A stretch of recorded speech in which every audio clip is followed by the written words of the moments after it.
Remember I told you about that thing that we put on the table that keeps the, like you don't need trivets anymore? Yeah. This is what this is. Oh, it's so pretty. I mean, it wouldn't work in my colors at all, but No. Take down this woman's name. Her name is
Good morning.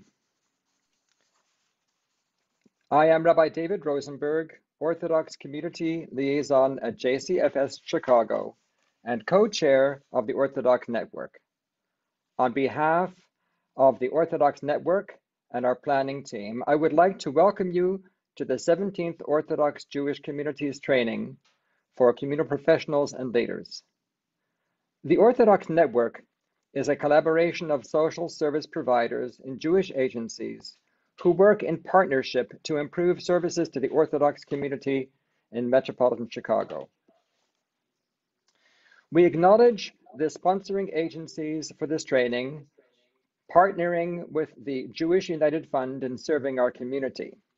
These sponsors are JCFS Chicago, the ARC, High Lifeline Midwest, CJE Senior Life, JCC Chicago, Libenu, Nefesh Chicago, No Shame on You, Shalva, Sharsheret, and Upward Community.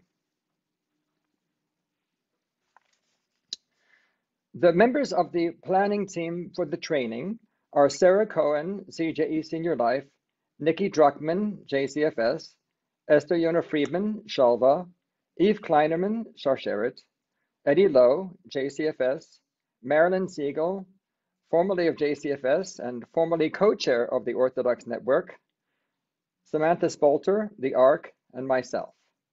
We stand on the shoulders of the many professionals who planned our first 16 Orthodox Jewish communities trainings. We thank all the presenters and the institutions with whom we will visit virtually or by video. We thank colleagues from the marketing, training, and development departments of JCFS for their ongoing assistance. The Plan Committee extends special acknowledgement to Sam Druckman, our videographer. Sam generously dedicated many hours of personal time to film and edit videos which shed light on essential aspects of Orthodox communal life. Sam is not a professional in the Jewish community, he is a high school student. Thanks, Sam, and thanks to your mom and dad as well. A few housekeeping matters. Please make sure that your Zoom name includes your agency affiliation. You may choose to blur your background. Please mute yourself other than during the breakout session. Please share any questions in the chat. The chat will come to the co-hosts. We will gather the questions for our Q&A. We will address as many questions as possible. As you can see, this program is being recorded for training purposes, and we will share a link afterwards. This program will run continuously. If you need to take a break at any moment, please feel free to do so. The first Orthodox Communities training took place on April 29, 1996. The goal then, as now, was to help social service professionals better understand Orthodox life so that they may better serve Orthodox individuals, families, and communities. Then, professionals from Federation-affiliated agencies participated in an all-day immersion program. The program included bus and walking tours of neighborhoods, organizations, synagogues, a home, and businesses in the Orthodox community. Participants visited several day schools, a kosher restaurant, stores that cater to the Orthodox community, and a mikveh, a ritual bath. Since 1996, Orthodox communities in this and many cities have increased in size and in the number and diversity of synagogues, schools, and other organizations. You may have noticed that I have referred both to Orthodox community in the singular and Orthodox communities in the plural. We often speak of the Orthodox community as a single group. As you will hear, Orthodox Jews belong to subgroups that differ in many respects and that see themselves as distinct in important ways, especially when they are not confronted by a shared challenge. Until the time of COVID-19, the Orthodox community's training was offered biannually as a 9-hour in-person program. Today, we will address as many of the elements of the full-day program as possible in a 3-hour Zoom training. Parts of the training may seem to go at a rapid pace, without the opportunity for the break provided by a walk, bus ride, or lunch between segments. We hope you will not feel overwhelmed. Please note that we plan to share a link to the recording, as well as providing supplemental materials in the coming weeks. If you've missed something in the presentation, if you didn't understand a particular phrase, or if you'd like to learn more about elements of Orthodox Jewish life, we hope the recording and additional materials will help. We ask for your patience at points of transition in the program today. As mentioned, certain portions have been pre-recorded, largely to allow us to visit institutions virtually. 3 CEUs in cultural competency will be provided to participants who complete the evaluation at the end of the program. We are pleased to offer these CEUs at no cost. It may take several weeks before CEUs are awarded. And I'm going to share the program, our agenda for today.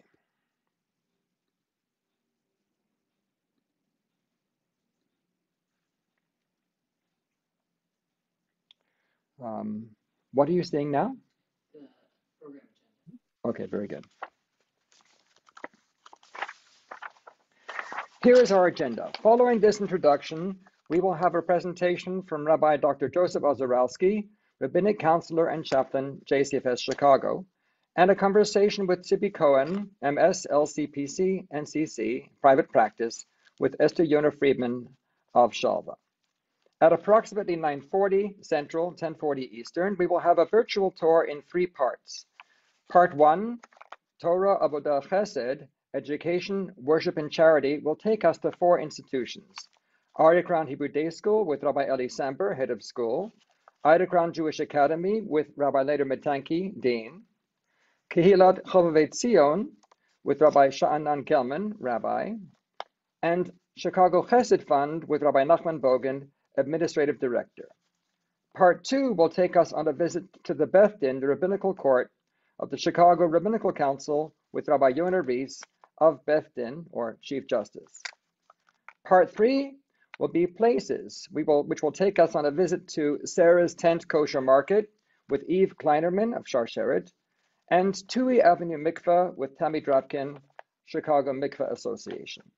At approximately 11 Central, 12 Eastern, we will have breakout groups. At approximately 11:15 Central, 12:15 Eastern, we will have Q&A with Rabbi Gershon Schaffel, Rabbi Young Israel of Skokie, and Esther Yona Friedman, Orthodox Rabbinic Task Force Coordinator of Chovevei. At approximately 11:45 Central, 12:45 Eastern, we will share the code and link to the evaluation.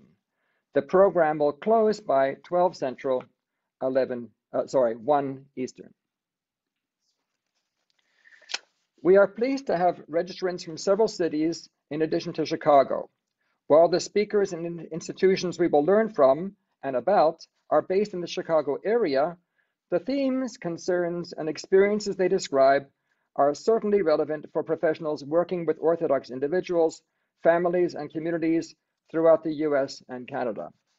I wouldn't say that everything we're doing here is relevant to, let's say, working with people in Lakewood, New Jersey, or Muncie, or certain neighborhoods of Brooklyn, but for many, many cities and places in North America, they are relevant. Naturally, for professionals and leaders in the Chicago area, these specific sites and institutions may be of special interest. A very brief word about the size of the local Orthodox population. We have data from the 2020 Metropolitan Chicago Jewish Population Study, sponsored by the Jewish United Fund, Jewish Federation of Metropolitan Chicago, and conducted by NORC, N-O-R-C, at the University of Chicago. According to this study, there were 319,600 Jewish individuals in Metro Chicago in 2020. The study found that 7% of the Metro Chicago Jewish community identified as Orthodox. This apparently is slightly lower than the percentage of American Jews as a whole who identify as Orthodox. According to the study, there were hence about 22,350 Orthodox Jewish individuals in Metro Chicago as of 2020. We are ready to turn to our presenters and tour. As we transition between presentations, we will share bios in the chat.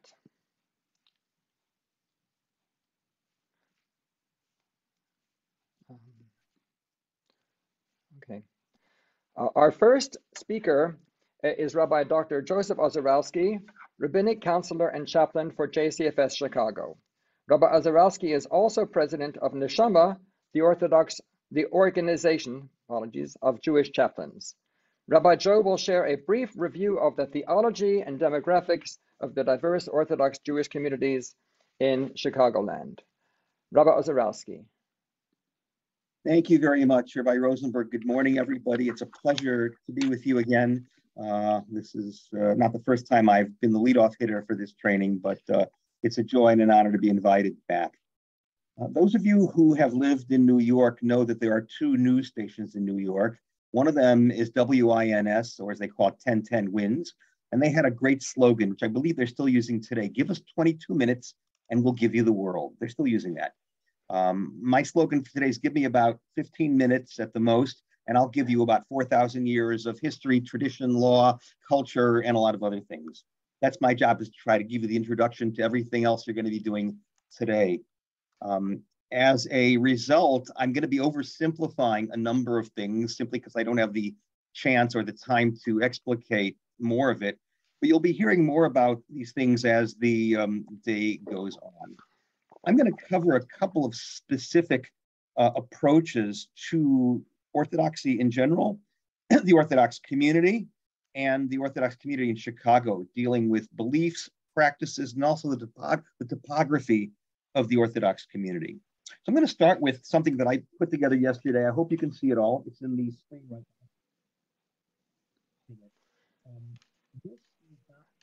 now. Rabbi Joe, you're blocking your own mic. I'm blocking my own mic. So let me see if I can do this and still show you the graphic that I came up with.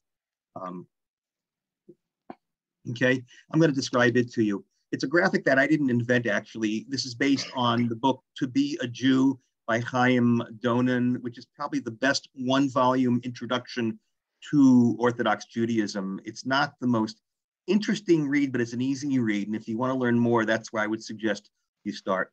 There are four elements that he poses within traditional Judaism, which he uses synonymously with Orthodoxy. And there's a fifth one that I added around the side that I'll describe to you. They are God, Torah, people, and land. I think it comes out backwards on the screen. I don't know how to fix that, but it doesn't really matter that much. But I will. We're good. We're good. We're good. Okay, I'll describe. I know that I'm looking at it. And this also tells you the basis of Orthodox Judaism and also how we are similar and how we differ from the other groups within the Jewish community. We'll start with God. So God is the root of the Jewish religion, going back to the Torah itself, and I'll talk more about that in just a minute. Most Orthodox Jews believe in God, and this is the traditional God of the Torah, the God who guides us in history, the God who cares about us, the God who gave us commandments to live by, and I'll get to that in just a moment, and the God to whom we can pray. So for most Orthodox Jews, God is a presence in their lives. How much of a presence? That depends on where they land in the paradigm and also their own personal beliefs. And there are differences. There is quite a bit of diversity. So that's God. Here is Torah. Now, Torah literally means teaching, but specifically it's referring to the sacred writings of Judaism. And I should mention there are actually two Torahs. There's the written Torah we have in the 5 books of Moses, the stuff that's in every Torah scroll, that's in every synagogue in the world, and something called the oral Torah, which is the explanation, the details, and the rules for further interpretation. I would suggest that every written law has an oral law. And the great example of it is, of course, the United States, where the written law is the Constitution, and the oral law is a couple hundred years of congressional law and Supreme Court decisions. One example, the Second Amendment, which the courts are still trying to parse and figure out what exactly does it mean, and why do we have gun rights and other nations don't. I don't want to get into that now, but it's an example of how an oral tradition can help define a written tradition. So in Judaism, we have both. The oral tradition was later written down as the Talmud. It would take me too long to explain how and when that happened. But the Talmud, as well as the other rabbinic literatures, help explain and define the Torah. The Torah is the source of the mitzvot, the commandments that are in there, the rules for living. This is probably the area where Orthodoxy and observant Jews differ from our more liberal compatriots. According to traditional Judaism, which I sort of use interchangeably with Orthodoxy, the Torah comes from God.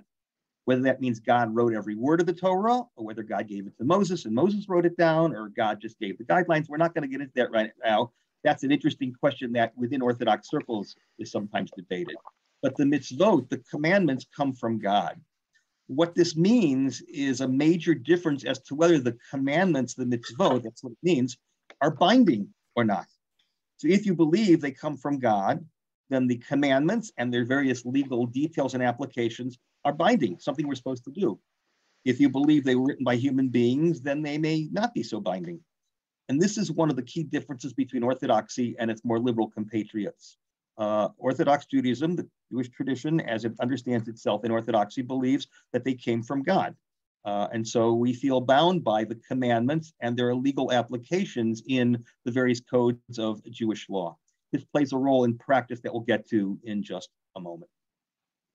In the non-Orthodox world, the belief in bindingness is not that strong. The Reform movement, I'm not going to speak for them. I'm not a Reform rabbi, I'm an Orthodox rabbi, but I know enough about them. They're respected, they're revered, but they're not seen as binding. And conservative is somewhere in between. We don't have time to get into that today, unfortunately. 2 other points here. Down here, people. This is a key understanding how Judaism differs from other faiths. We're not just a faith, and we're not just a religion in the Western sense. We are a people, an ethnicity, a nationality. And this is something most Jews agree with and subscribe to, certainly those in Israel, who see Israel as the nation state of the Jewish people. And you may not be a believer in God, you may not be a believer in Torah, but you're a part of the Jewish people. You're in, actually. You're considered a good Jew. And so we share that with all other Jews who affiliate themselves with the Jewish people. And then there's land of Israel. There is a sacred land from which we all came, to which we have ties. How closely we are tied to that land, that depends again on where you are and what your beliefs in and how you see modern Zionism. I will mention that Orthodoxy, according to the Pew reports, the studies of Jewish community from a couple of years ago, that the Orthodox community has the closest ties in terms of people going back and forth, as well as the closest opinions of supporting Israel of all the groups. Why this is, and I'm not criticizing or defending, I'm just describing it. It happens to be true. Many of us in the Orthodox community have deep ties to Israel. We've been there, we've studied there, we have children and grandchildren there. I have 3 of my 4 kids moved to Israel, and so 17 of my 19 grandchildren are Israeli. So this is the paradigm here. The part that I added to Donan's paradigm is on the edges here. If you can see it on the tops and the bottoms, it's culture. Donan doesn't deal with the word culture. The word culture is not in the Torah, but it is a modern paradigm that describes life of a community. And out of all these other 4 elements comes culture. There is a Jewish culture. It's been described in all sorts of sociological and anthropological works. There is an Orthodox Jewish culture. You're going to see it today. You're going to be in it, actually, virtually, at least today. There's a way of speaking, there's a way of thinking, there's a way of living, and it comes out of all these things. And there are people who may subscribe to Judaism only through culture without the core parts of this. And they're in the community as well. They're also considered good Jews. But Orthodoxy, because of the intensity, has a very distinct and very rich Jewish culture, which you're going to taste today. Now, part two. I don't know if you can see this, but there's another approach to this. There is the question of belief and practice. So I mentioned some of the core beliefs of Orthodoxy, the origins of the Torah, the bindingness of the laws, the belief in God. All these are part of Orthodoxy, but within Orthodoxy, there are a number of other ways to look at it. I would say the majority of Orthodox Jews today have what I call belief and practice, meaning they believe in the core beliefs of Orthodoxy and they practice the mitzvot to the best extent that they can. They follow the rules of Orthodoxy more or less. However, there are a number of different subcategories. There are those who have belief without practice. There are much less of those than there were a generation ago. But when I was growing up, that's pretty much how I grew up. My parents were Holocaust survivors. They came from Poland. They were not observant Jews. We were not synagogue goers. We were not Sabbath observers. But when we did go to synagogue, it had to be an Orthodox synagogue. I call this non-observant Orthodoxy. The synagogue they didn't go to had to be Orthodox because in Poland before the war, there was no Reform or conservative. Also, a lot of the smaller communities, even the big communities, had people who had to work on the Sabbath for various reasons. But when they went to synagogue, it was an Orthodox synagogue. If you ask them what's authentic Judaism, it's what we would call Orthodoxy. So there are less of those than there used to be, but they're still around. Then you have the group that practice without belief. This is a growing minority in Orthodoxy, more on the left, and I'll get to what that means in just a moment. People who find the mitzvot binding and they follow Jewish law, but they may not subscribe to all the classical beliefs. Why that is, how that is, we don't have the time to explain that today, but they're there. They're certainly there, and you will find them, especially in the center and to the left, but even occasionally on the right as well. And then you find those who have neither practice or belief, but they're somehow attracted to Orthodoxy. You used to find them a lot. When I was a congregational rabbi, for example, I lived in Lancaster, Pennsylvania, my first pulpit after I left Chicago in 1979. We had 150 families. Only one other family was observant of the Sabbath. Why the rest of them belonged? Either they believed but didn't practice, or they had other ties to the synagogue. They liked the nostalgia. Their grandparents founded it. They just were attracted to many different things. You don't find too many of these in Orthodox synagogues today. Where you will find them is in Chabad a lot, and I'm going to explain who Chabad is in just a moment. So that is some of the various subgroups within Orthodoxy. There's one more piece I'm going to share with you here. Like every group, we have a right, a left, and a center. I'll tell you about these groups. There are differences in how people approach their Orthodoxy, though the core beliefs are shared by everybody, what I described earlier, and the core practices are shared by everybody. And I'll describe those core practices. Observance of the Sabbath. The Torah says you don't burn fire on the Sabbath. This is understood to mean not just fire, but also electricity. So an Orthodox Jew does not only drive on the Sabbath, everything turns off. So I have 25 hours without my cell phone, without my computer, without my TV, et cetera, and it's a blessing. It's wonderful. I love it. The vast majority of practicing Orthodox Jews will follow the Sabbath. Not only the don'ts, but the do's. Good food, and blessings over the wine and the candles, singing, family, study.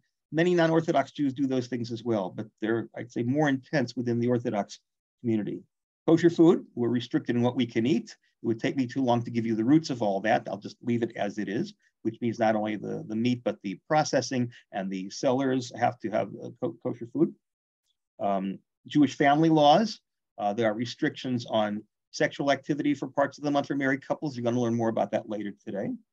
The study of Torah is a major, major value for both children and adults. So the Orthodox community has loads and loads of study of Torah at various levels on various topics, and educating our children is a key priority. You're going to learn more about this later today as time goes on. And charitable activities and acts of chesed, which I will talk about as loving kindness, being able to help each other. There's a whole infrastructure, some of which is obvious. You're going to see some of it later today. And some of it is not so obvious. It's under the radar, actually, but how in a tighter community, we help each other. We spend a lot of time working with each other, helping with each other. Mothers who give birth have sources of meals. People who are mourning a loved one have sources of meals, all sorts of other things. People who are in need, there are sources of clothing and food. You're going to learn about that later today. So that's a big part of the observance and the community itself. So what makes a right, a left, and a center different? Because we share all these things. Well, there are a couple of pieces to that. One is that there are institutions, there are organizations. In Chicago, you've got a representative of the so-called right wing, which is called Agudat Yisrael. That's an international organization that speaks for that part. Right wing is a bad word. I don't care for it. I'm using it simply for identification purposes. The media calls them ultra-Orthodox. I don't like that either. I'd like to think I'm ultra-Orthodox too. I try at least. But Haredi, I think, is the preferred term within that part of the community. The center has their institutions. Nationally, it's the OU, it's the Rabbinical Council of America. In Chicago, it's sort of focused around the Chicago Rabbinical Council. The left historically was part of the center, but in the last 20 years, there's been a bit of a separation where left-wing Orthodoxy is beginning to develop its own institutions, its own rabbinical schools, its own other groupings. I'll explain the differences right now, actually. What makes these different? They tend to center around issues of ideology and not practice to some extent as well. Engagement with the outside world, engagement with the non-Jewish world, the non-Orthodox world, dress and acculturation, higher education, women's roles in public life. These are not hard and fast categories. The fact is people move back, institutions talk to each other, and people move back and forth between these. So you'll have somebody who comes out of the so-called right-wing community dressed in the full, regalia of someone who looks like a right-wing Orthodox Jew who has a postdoc PhD and is involved in big research in the outside world. And you have people in the center of the left who like to pray at synagogues that identify as the right. So people move back and forth. But these are definitely positions within the community. And it's important to note, you're going to see some of all of these. In terms of the demographics of Chicago, I would say like this, the more Haredi community, the more to the right community is centered in places like West Rogers Park and Peterson Park. The more centrist community is centered in Skokie, but also has a presence in West Rogers Park and other places. And the left wing, which is growing, has centers in Skokie and in Lakeview. And then you have Orthodox pockets in a lot of other places as well, in Buffalo Grove, Northbrook, other places as well. I want to leave time for the other speakers, but there are two other points that I want to mention that are important to note here. I didn't talk about Sephardic Jews, and I want to talk about Chabad for a moment as well, I promise that.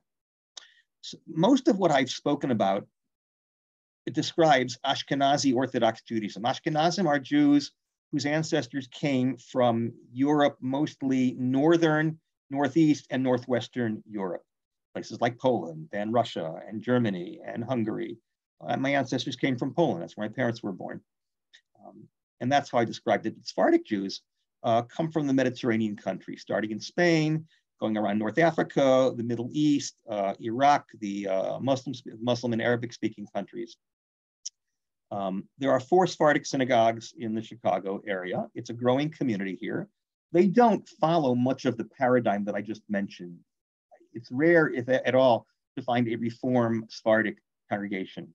Sephardic Jews are either observant and they follow the Sephardic traditions, which share the same core beliefs and practices, but the liturgy looks a little different. The culture looks a little different because it reflects the countries from which they came. And even Sephardic Jews who are not religious, for the most part, they are believers without practicing. If you ask them, they'll believe, of course, you have to go to a Sephardic synagogue that would be defined as Orthodox. So it's important to note that.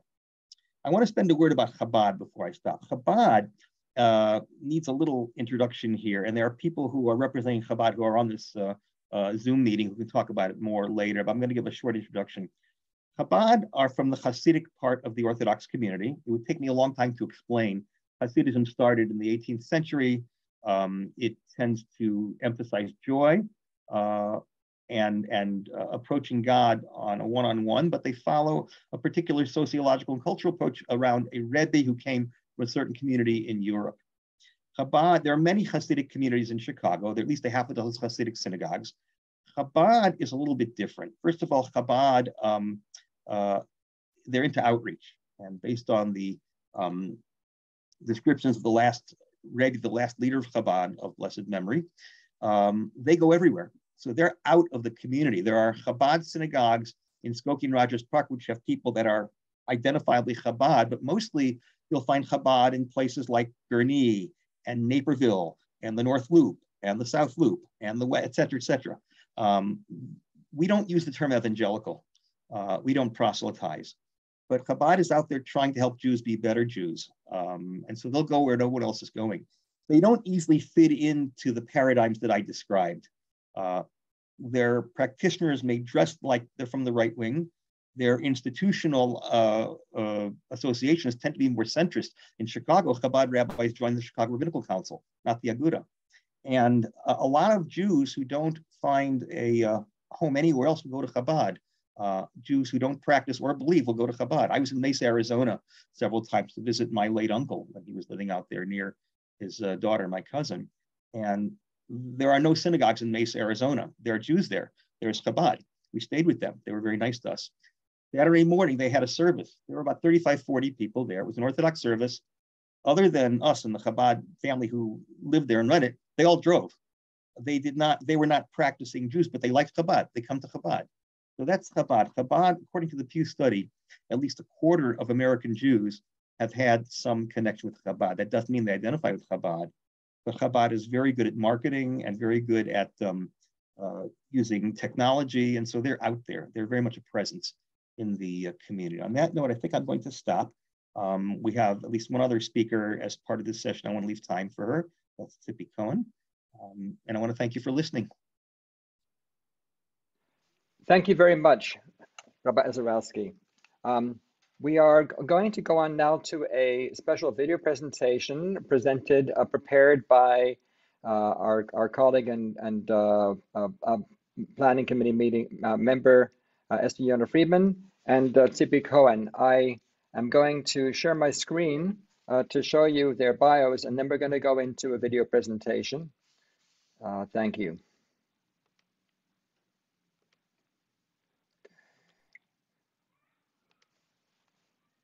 I'll give you a chance to see the bios, and we'll share these also afterward.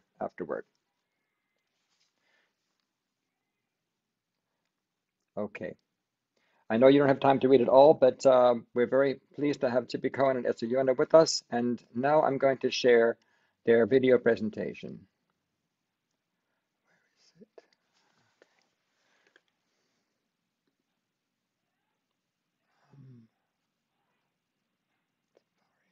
Safari. Just give me a second, please.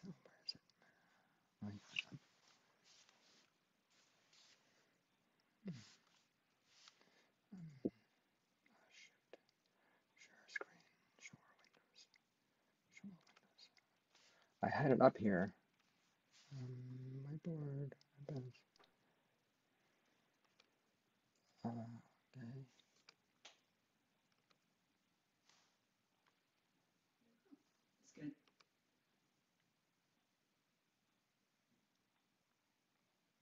Can you hear? No.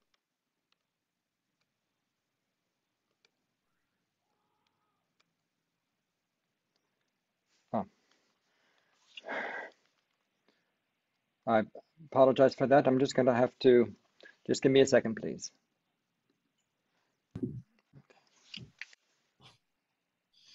David, make sure when you're hitting share screen that you're clicking the bottom left button that says to share audio as well. Thank you.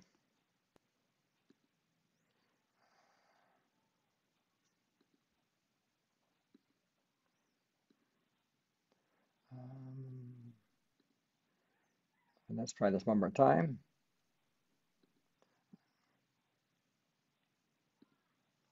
Thank you so much, Tamara.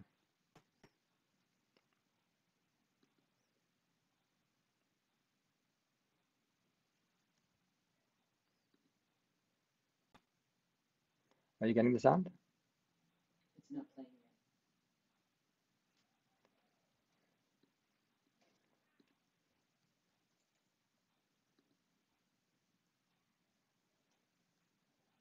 Why is it not playing?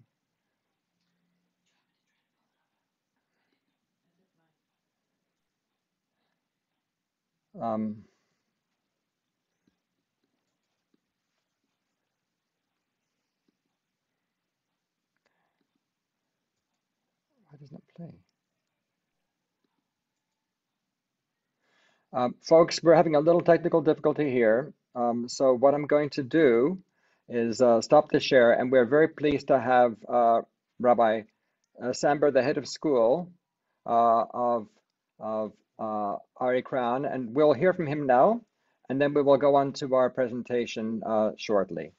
Rabbi Samber, if you could raise your hand, I will be very pleased to call on you. Okay, thank you. Thank you. Rabbi Samber, thank you so much for being with us. Rabbi Samber is head of school of Arie Crown Hebrew Day School, an Arie Crown graduate. He spent 9 years teaching at Arie Crown as an 8th grade Rebbe. He attended Skokie Yeshiva in Ner Yisrael of Baltimore, Torah's Moshe and Mir Yeshiva in Israel, and Yeshiva Gedolah of Pesach. He has learned in Kollel Lakewood East in Israel and spent more than 2 years in the Chicago Community Kollel. We will share his bio more fully later. Rabbi Samber is going to share with us about the experience of Orthodox education in Chicago, what social service providers need to know about Torah Day School education. He will share with us about what children learn in general, the educational experiences of boys and girls, how families afford education, where alumni go for high school, and perhaps other questions as well. Thank you, Rabbi Samber. Okay, you're welcome. You're welcome, Rabbi Rosenberg. It's great to look out on the digital crowd and see quite a number of familiar faces, past Arie Crowners, current Arie Crown parents, and many of you who I've met. And I just want to take the opportunity to thank all of you for getting on. My understanding is the basis for this whole idea is the help that is provided to the community by the members of this group. So to any extent that I could assist, that's a privilege to be able to do that. Listening to Rabbi Rosenberg go through the list of schools that I've attended, all I could think of was my poor parents, all that tuition. I hope that that was worth the money that they put into it. So Torah Day School education, which I think it's important to understand, it's, as opposed to schools in general, which the history of schooling goes back probably centuries.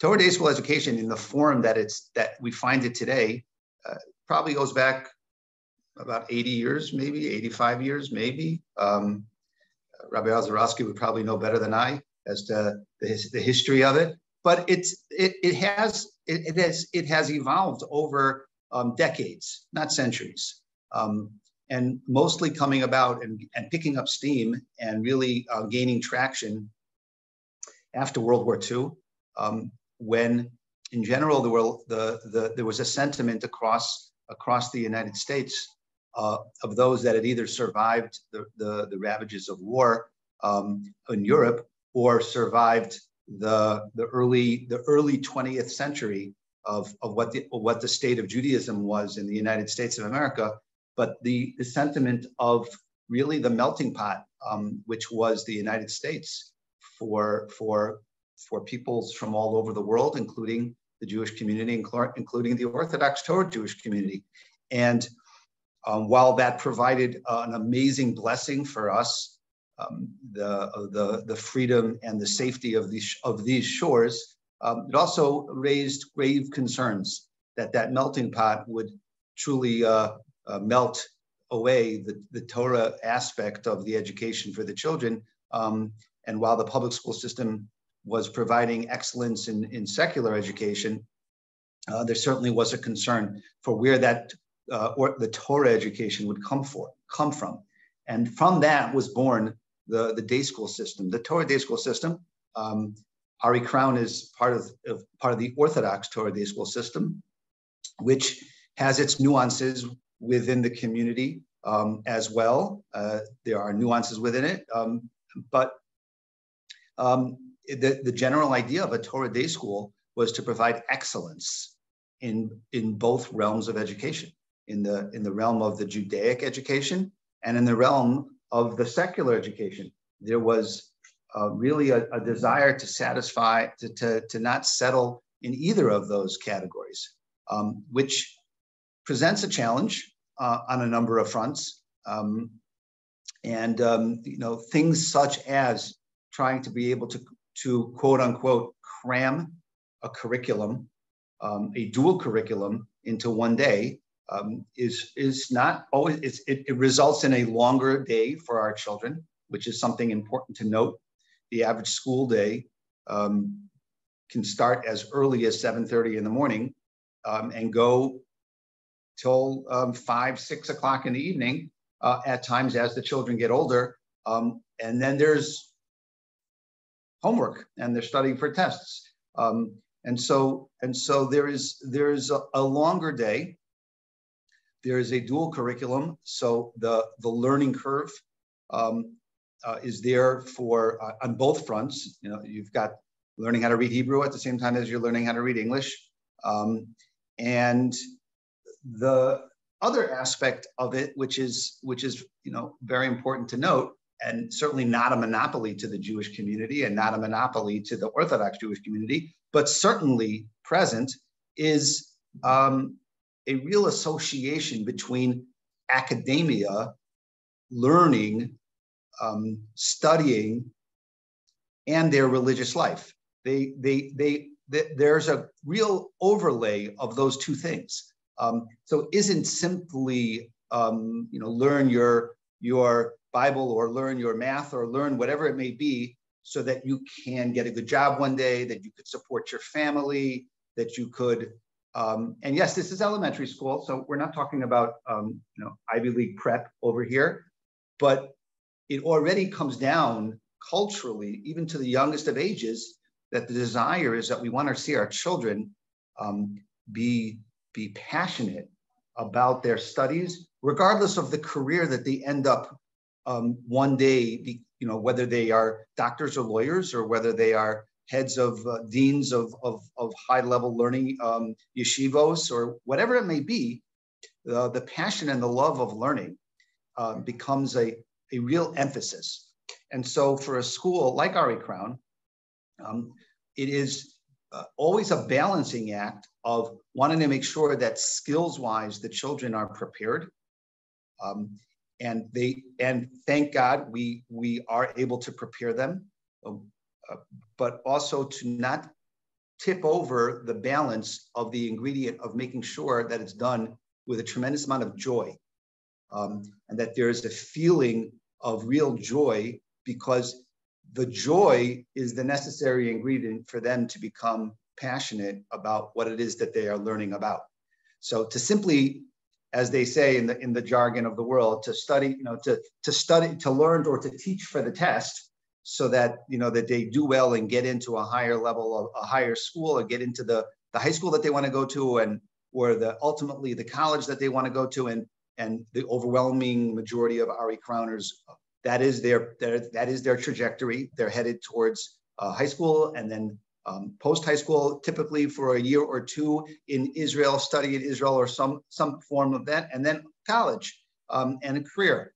So that balance of keeping it light and pleasurable, and creating the flame of passion for their studies, while at the same time making sure that they are gaining the skills in a dual curriculum.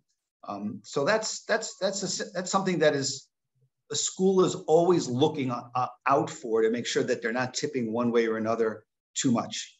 You don't want the school to turn into a camp, and you don't want the school to turn into an academic pressure juggernaut. So therein lies the challenges, and therefore you'll find very often with Torah day schools a lot of extracurricular planning that goes in, whether it's student council, GO, whether it's whether it's weekend gatherings together in the community, which is also another piece that is important to understand the culture of a Torah day school. I was once on a plane that happened to sit next to another gentleman who was principal of a very large public school. And we started comparing notes about our jobs. You know, here I am, private school, 700 plus children. It was a public school, some 3,000 children. And we were comparing notes about our lives. And at one point he turned to me and he said, "Oh my gosh, it just hit me like a ton of bricks. You never get off.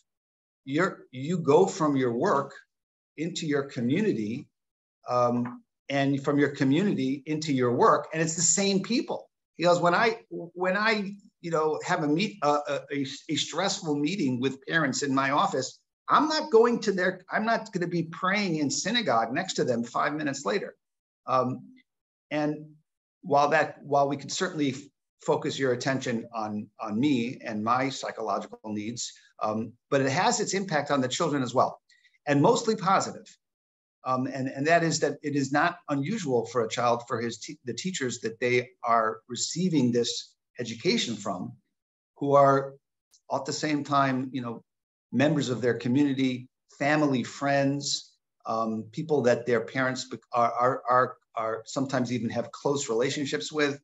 And so that is a very big positive, as they're the village that's out there. But at the same time, it could sometimes create challenges. You can imagine if you're having a problem with your teacher and he happens to be your next door neighbor. So that also can create some unique situations. Tuition's a big one. You can't have this conversation without bringing up the stress that tuition brings into the conversation of what a private day school. I actually don't know the comparison as to what other private schools are charging these days. I know what other Torah day schools are charging, and we're at an elementary school level, we're pushing the $20,000 a year mark. Some schools are a little bit over that, some schools are a little bit under that, but full tuition being at $20,000 a child. Typical family has maybe 3-4 children in the system. That's like sending your children to your family to Harvard every year. It's a significant stressor in the lives of people who make this very, very, sometimes, for many parents, it's just a fact of life. They have to, and there isn't really a thought to not do it, because there really isn't the option. But there are those out there that this is a really big piece of their debate. And should I send my children to a Torah day school and take on that type of decades-long financial stress? That and obviously, when there's financial stress in a home, that trickles down to the children, and it comes into the school. And you'd be naive to think that it isn't part of the challenge of running a Torah day school. Our Arie Crown happens to be a boys and girls school. Within that Torah day school spectrum, you have some schools where it's coeducational. You have some schools where the girls and boys are in completely different buildings. Arie Crown happens to be a school where we have a girls department, we have a boys department, two different wings of the school, and really not a whole lot of, if anything, socializing or similar or programming that they have together with each other. But it does create a family feel. So a family will send their children to Arie Crown, their boys and their girls, both receiving excellent educations, and at the same time separate, as they're not together in any substantial way. Our graduates go on to all the high schools in the city, pretty much every single one, and some outside of the city, if for whatever reason what's in the city doesn't fit what they're looking for. Thankfully, Chicago is blessed with outstanding high schools that kind of run the gamut, and so both for the boys and for the girls, and Arie Crown children will go pretty much to all of them, and that's in a nutshell, or a very big nutshell, Arie Crown Torah Day School. Thank you so much, Rabbi Samber. Thank you so much for being with us and for sharing the rich experience of Jewish education and of Arie Crown. Appreciate your being with us today.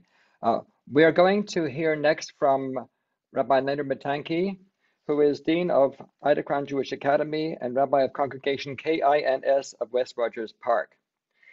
He was ordained and received a Master's in Religious Education from the Hebrew Theological College, a Master's in Educational Administration from Loyola University, and a PhD from New York University. He has served as co-president of the Religious Zionists of America, a co-chair of JUF's Rabbinic Action Committee, and chair of the Kashrut Commission of the Chicago Rabbinical Council. He is also a past president of the Rabbinical Council of America and the Chicago Rabbinical Council, and he is an editor of a Siddur and author of numerous articles. Rabbi Matanky, if you would please raise your hand so I know that you're here, and then I will be able to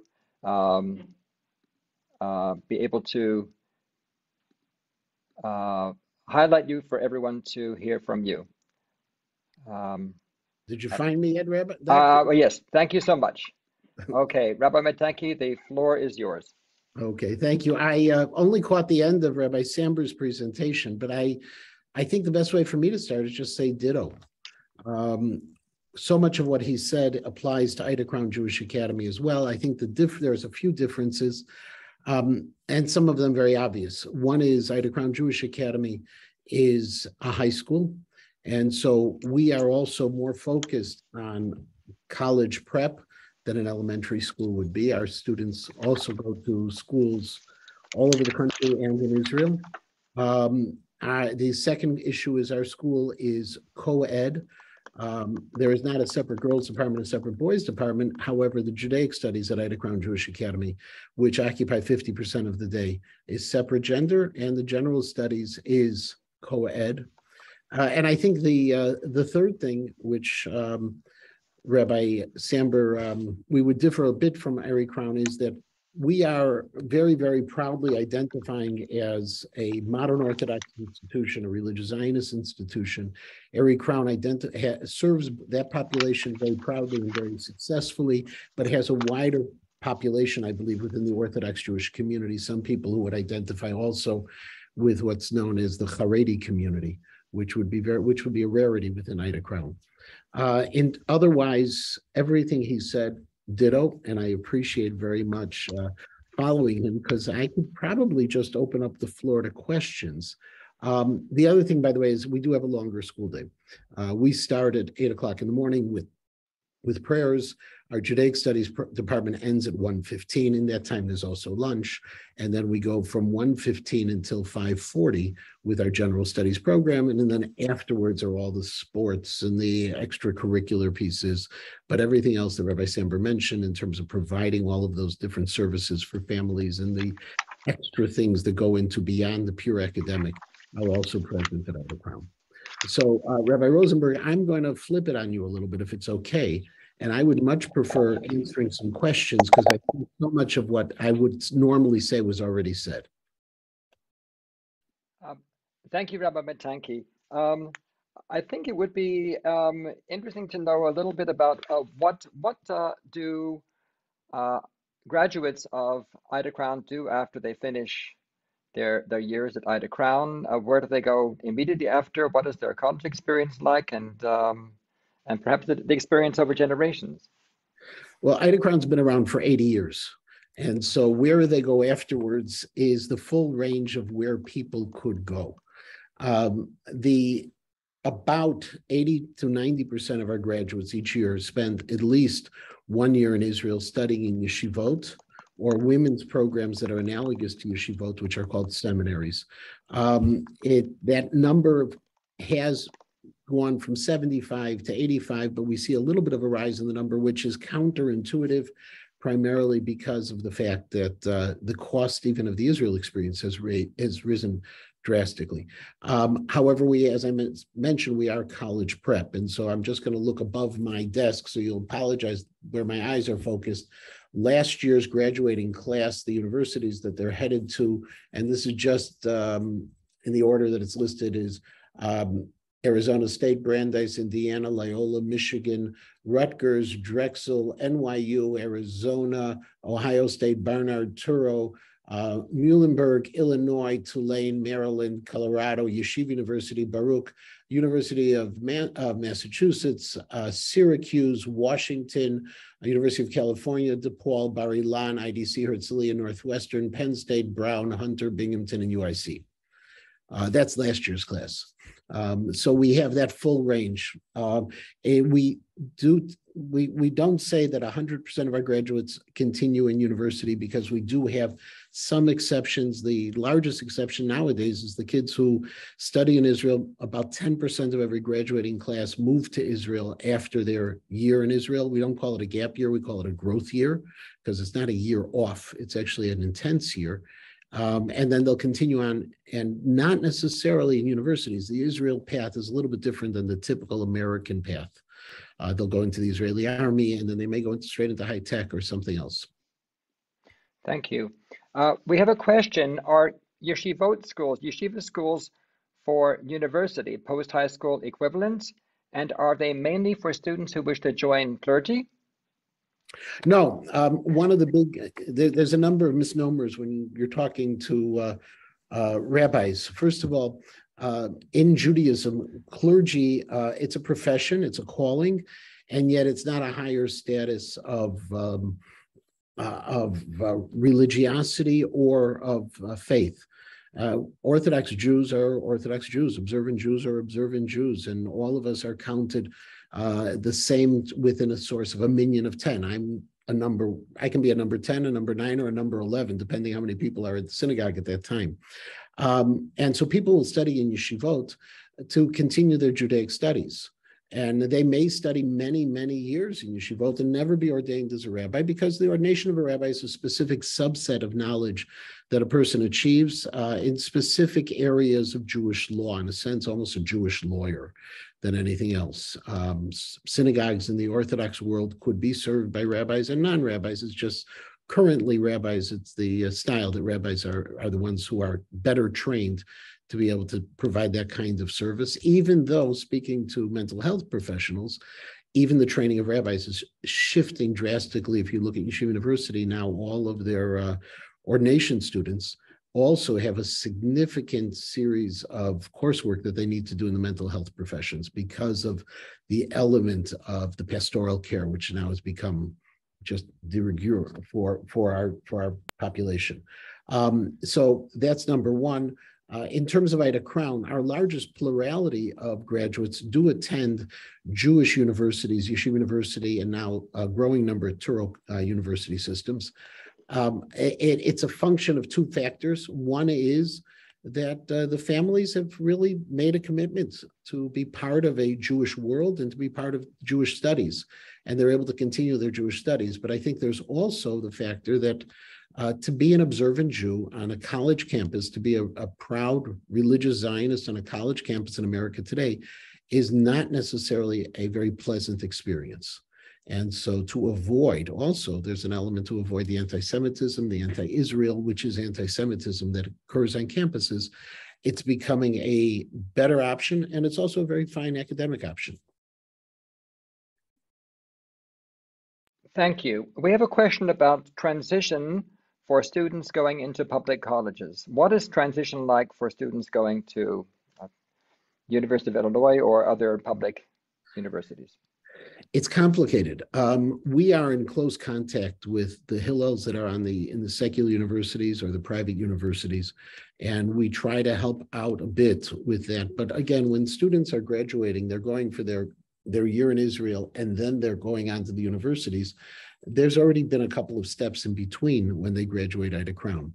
The transition experience for most of, and I think this is true for most students of Jewish day schools when they go to universities, is, wow, this is easy. I'm going from a day that when I was in high school, I had 8 major subjects every day, and I was in school from 8 o'clock until 5:40. And now I have class 3 days a week for 4 hours. This is prepared me pretty well for that. Above and beyond the academic preparation, I do believe that there is, in the area of executive functioning, this extraordinary preparation that day school kids bring with them because of all they've had to manage over the years. But translation is not simple. All of a sudden having to take care of, and we do some of that in high school also, having to be in a co-ed dorm sometimes. Some of the universities require it to have to really work to get a minyan, if they want to attend a minyan, to kosher food not being an obvious option. Thank you. Just one brief question about languages. The New York Times yesterday had an article about Jewish education in Yiddish. They even published it in the Yiddish language as well as English.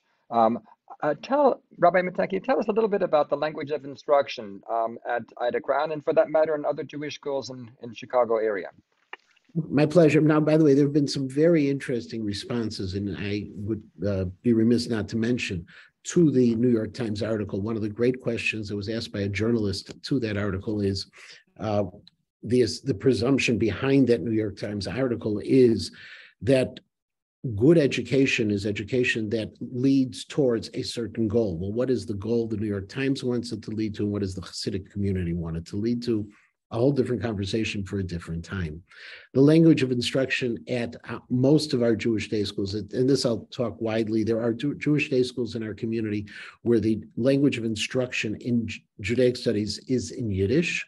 There's schools in our community where the instruction is in Hebrew, and there's schools in our community where the texts are in Hebrew, but the language of instruction is primarily in English. At Ida Crown, it is the majority of the Judaic studies classes. All the Judaic studies classes, the texts are in Hebrew, but the language of instruction for the majority of them are in English. I actually teach a senior level Talmud class, and I teach it in Hebrew. But it's a function also of my ability to communicate in Hebrew. But the students are also able to deal, because they have 5 hours. They have 5 hours a week of Hebrew language instruction for 4 years at Ida Crown, following their years in elementary school. Thank you. I think we're going to leave it at that, and appreciate the questions that people have presented. And thank you so much, Rabbi Matanky, for your presentation this morning. We appreciate your being with us, and I want to acknowledge that the entire concept of this training was a brainchild of Rabbi Matanky back in the 1990s. So thank you so much for being with us here in the 2020s. Take care. Bye-bye. We're going to go on now to a presentation by Tzippy Cohen and Esther Yona Friedman. And we're just going to set that up. Please be patient with us.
Orthodox Network since it's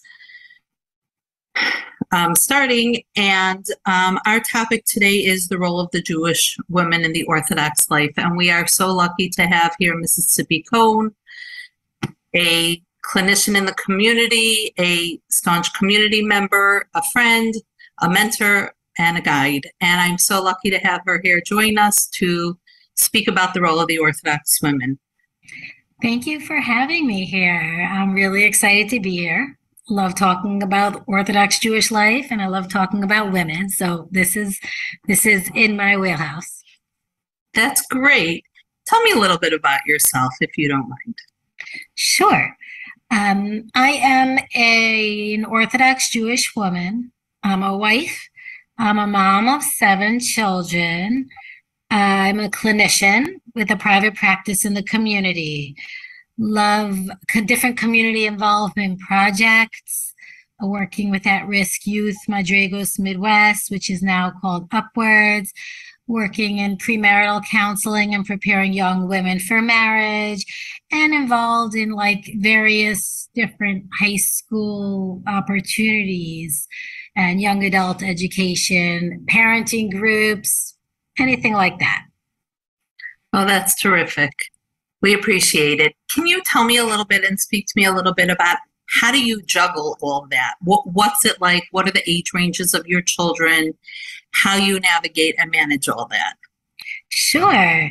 So I'm not unlike many of my neighbors and other women in the community. Of course, there's, different shapes, sizes, and colors for what we're all about and what we're doing. But it's very common for an Orthodox Jewish woman to be juggling a lot of different roles. So there's oftentimes, as there is for me, young children in the household. And my career is very important. And obviously, as an Orthodox Jewish woman, there are the calendar, holidays, and different life cycle events, celebrations that come up. And it is a lot of juggling. You say, how do I do it? I do it with a lot of help. I really do. I make sure to have the cleaning help I need. The whole family pitches in and gets what needs to be done. Some of the family members do it happily. Some do it, they do it.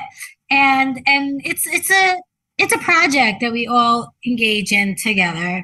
Some periods of time, it's a little bit easier to juggle. Sometimes it's a little bit harder. And it's important to note also that living here in West Rogers Park, as I do, I have a really warm, vibrant community of women like myself who help each other, and we look out for each other. We might make meals and cook for each other when somebody's going through a hard time or a very busy time. We invite each other for Shabbos meals and holiday meals. We help look after each other's children. And so there's like a feeling of being embraced in a community of people who understand what it's like and who want to be there for each other. Is that a lot of pressure as well to be on the giving side, to be like, oh, somebody had a baby, I want to make them a meal? Like, how do you manage that and manage I guess I'm trying to get to the point of like a little bit of self-care. What do you do with all that? So yes, for a lot of women, that's a challenge. There's a social element of living in a community that can sometimes become competitive and have social climbing, effects and martyrdom and things like that. For myself, this is what I do. I do sometimes kind of watch what other people are able to do in awe and admiration, and I might try to be more like that or wish I could be more like that, and sometimes it can lead to some insecurity. What I try to do is I try to be aware of what I can offer others. In other words, I have friends who are very good at setting tables and setting up parties and decorating rooms, and they'll pitch in when people have celebrations and things like that. It's not so much my talent, but I'll try to be there as a therapist. I probably am more experienced with listening and getting support. And if I can do that, not in a therapeutic way because they're friends and community members, but if I can be there for other people in that way, in a supportive way, to help listen and maybe offer some guidance if there's something I can help with.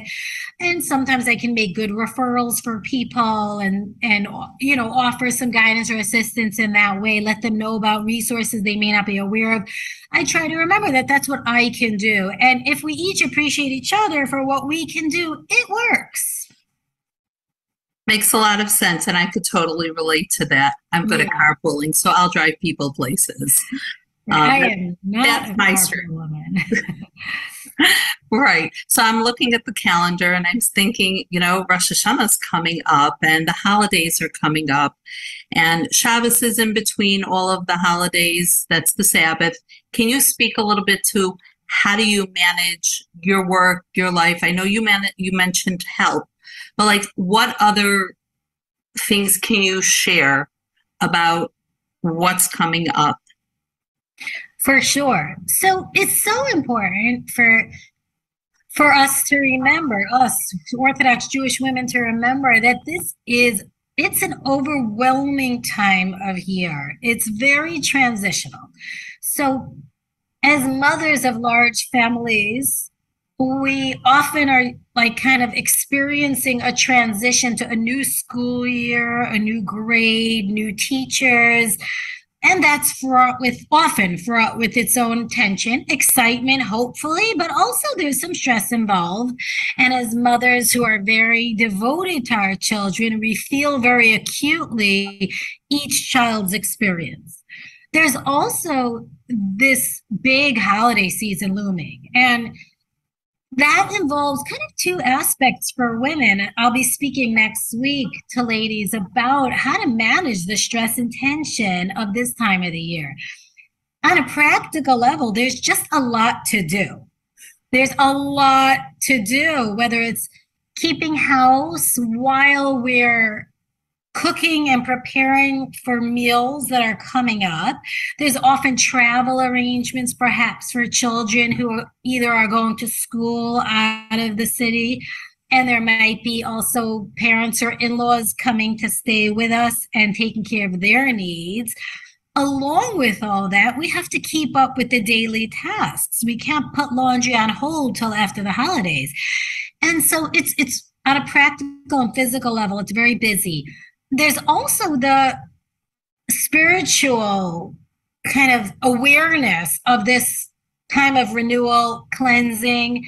There's a lot of discussion, talk, and teachings about the high holidays and the opportunity there is for repentance, for cleansing, for starting fresh. And so women will often be very sensitive to that element and feel some pressure both to experience it well themselves and also to help their families navigate that opportunity.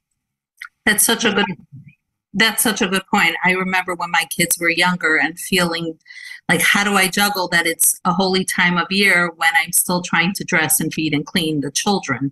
And I remember that was a personal struggle, trying to appreciate it and everything in the right time. But so can speak to that. Can you tell me a little bit about Shabbos and what that's like on a practical level, when it comes in at, sundown? Yes. And let's remember, sundown is at different times. In the summer, it's later in the evening on Fridays. So for many people, that might be a little bit easier to prepare. On the other hand, you might have a late Friday night. In the winter, it can be very challenging. Sundown can come as early as, I think, 3:59 is like the earliest sweet. So it's important to recognize that sundown is like an absolute line in the sand that can't be crossed. So women understand that they need to be prepared by sundown. They cannot cook on Shabbos. There's a lot of heavier cleaning that can't be done on Shabbos. And there has to be a general aura of bringing in Shabbos that the woman is really responsible for setting up. And so there's a lot of beauty in it. And there's some pressure. It's like making Thanksgiving dinner every single week. So yes, it's quite the experience.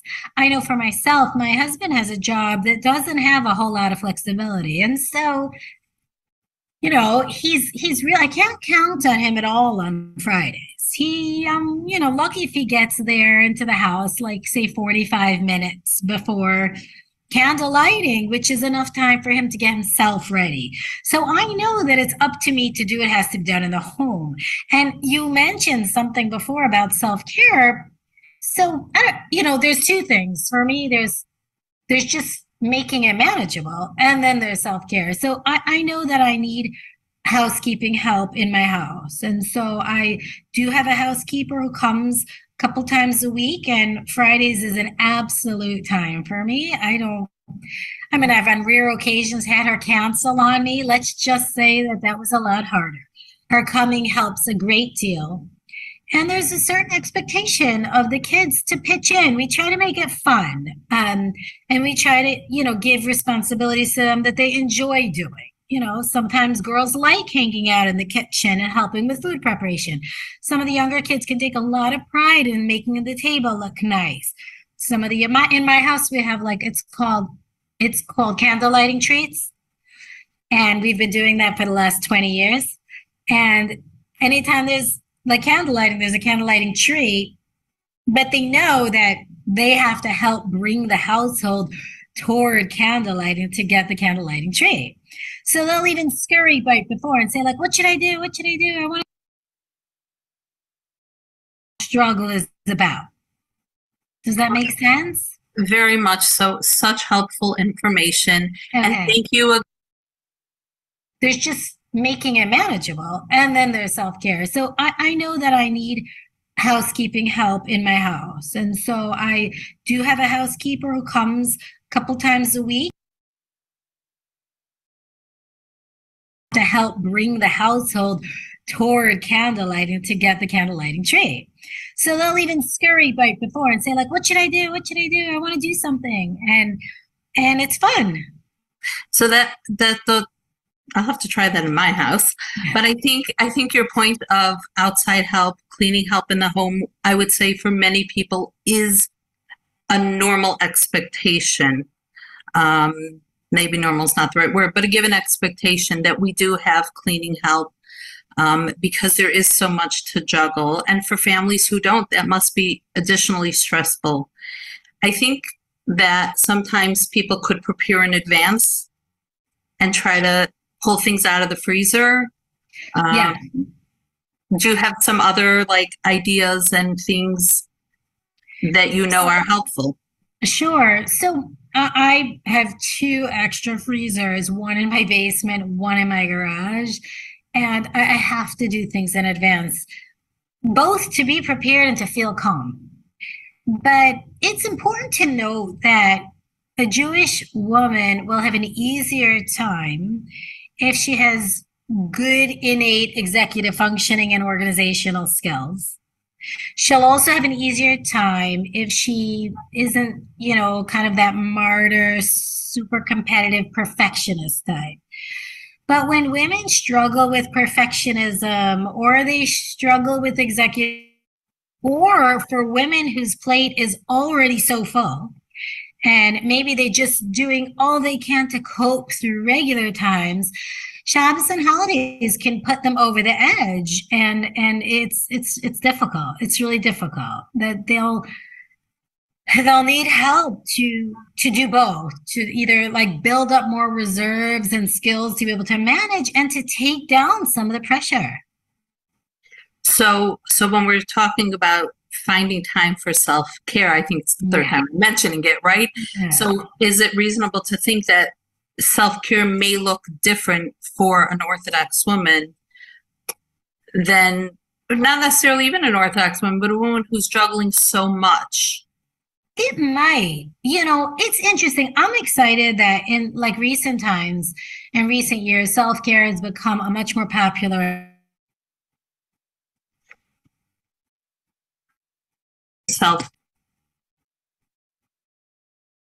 You were saying about self-care, the internet connection was bad. Yeah, I was saying that I'm excited that in in today's more recent years, in today's climate, self-care is a much more popularized notion, and that's a good thing. My mother definitely never heard the word self-care growing up, but I do know what that is. So it is extremely important for a woman to feel an inner calmness and to feel that she's well taken care of. And she may have to be the one to look after herself, or she may have to ask other people to look after her, but it is important. It means different things to different people, just like for any women in the world. For me, self-care means regular exercise, going to my exercise groups. It means regular meditation and mindfulness practice.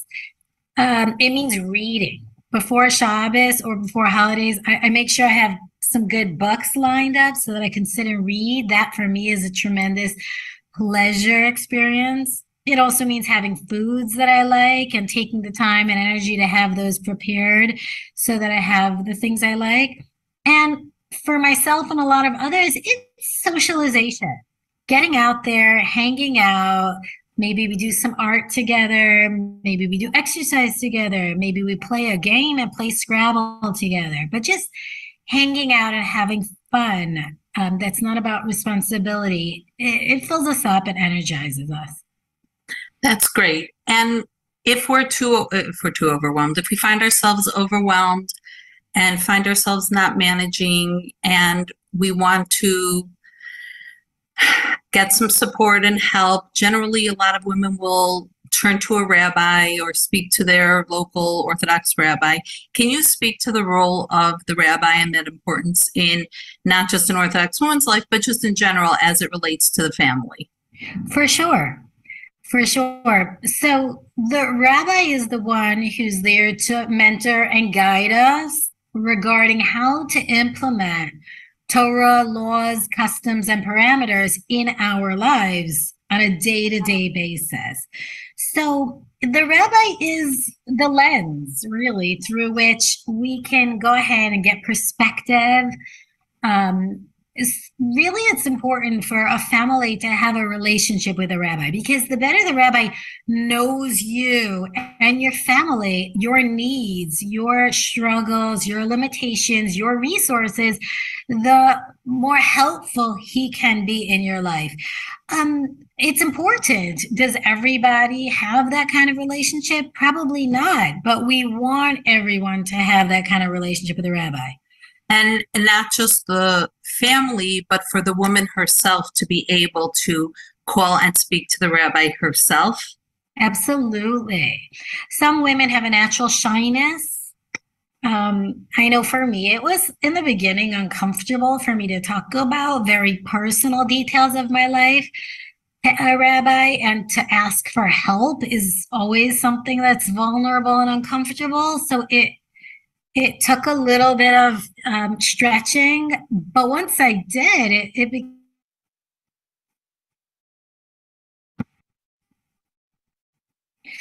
but once I did make that effort and reach out, it was an invaluable resource for me, and I can't manage without that. And one of the things that's interesting to note is that we may ask similar questions and we may get different responses based on our own personal situation. So it's not necessarily a one size fits all. And it's pretty important to know that everybody has to ask their own individual questions to the rabbi. Yeah. And all the details are important too. So in openness about what's going on in my life so that the rabbi can really help me and give me the answer that is a response to what my whole need, the whole picture is really about. Yes. Right. Okay. Well, I think we're almost about out of time. And I just want to ask you, as a clinician, what's a parting message that you would like to impart on the people that are here participating? Well, first of all, I want to thank everybody for taking the time and effort to better understand a Jewish woman and her life. So it's very much appreciated. And that's probably what's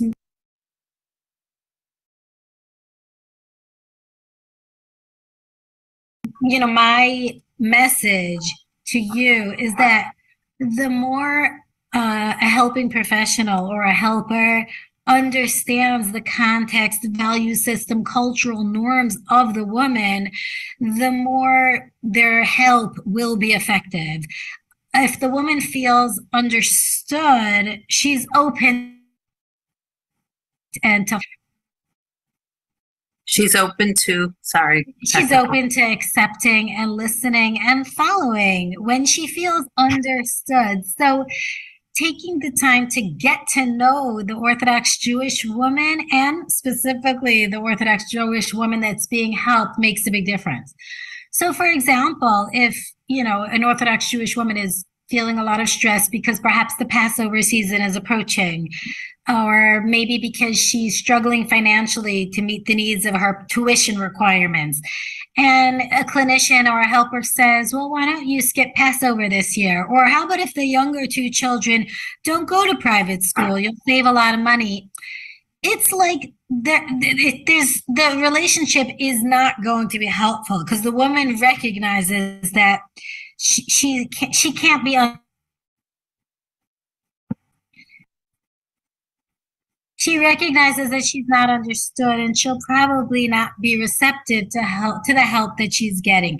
I also want to relay and convey that the rabbis and community members, like yourself, really, right, are very available to help other people understand what Jewish culture and norms, Orthodox culture and norms are about, and what's maybe an unhealthy behavior in the woman. So, sometimes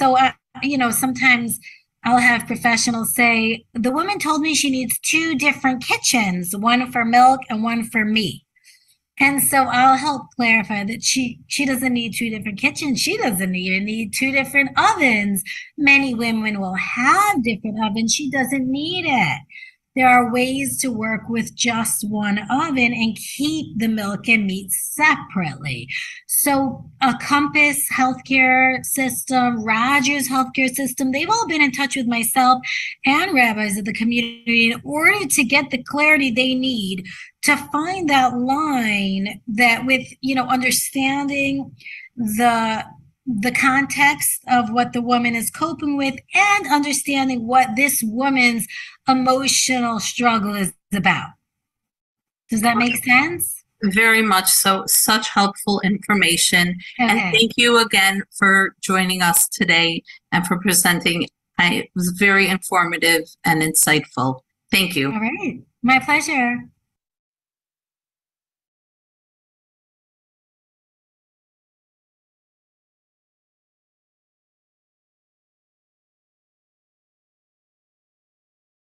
David, if you could unmute.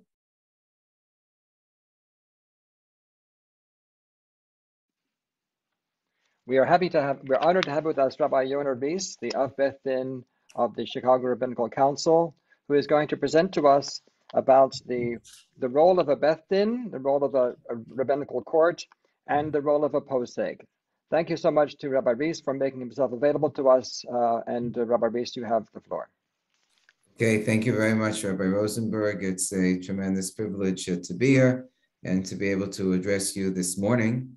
As many of you know, I serve as the Abbot and the Chief Rabbinical Judge of the Chicago Rabbinical Council.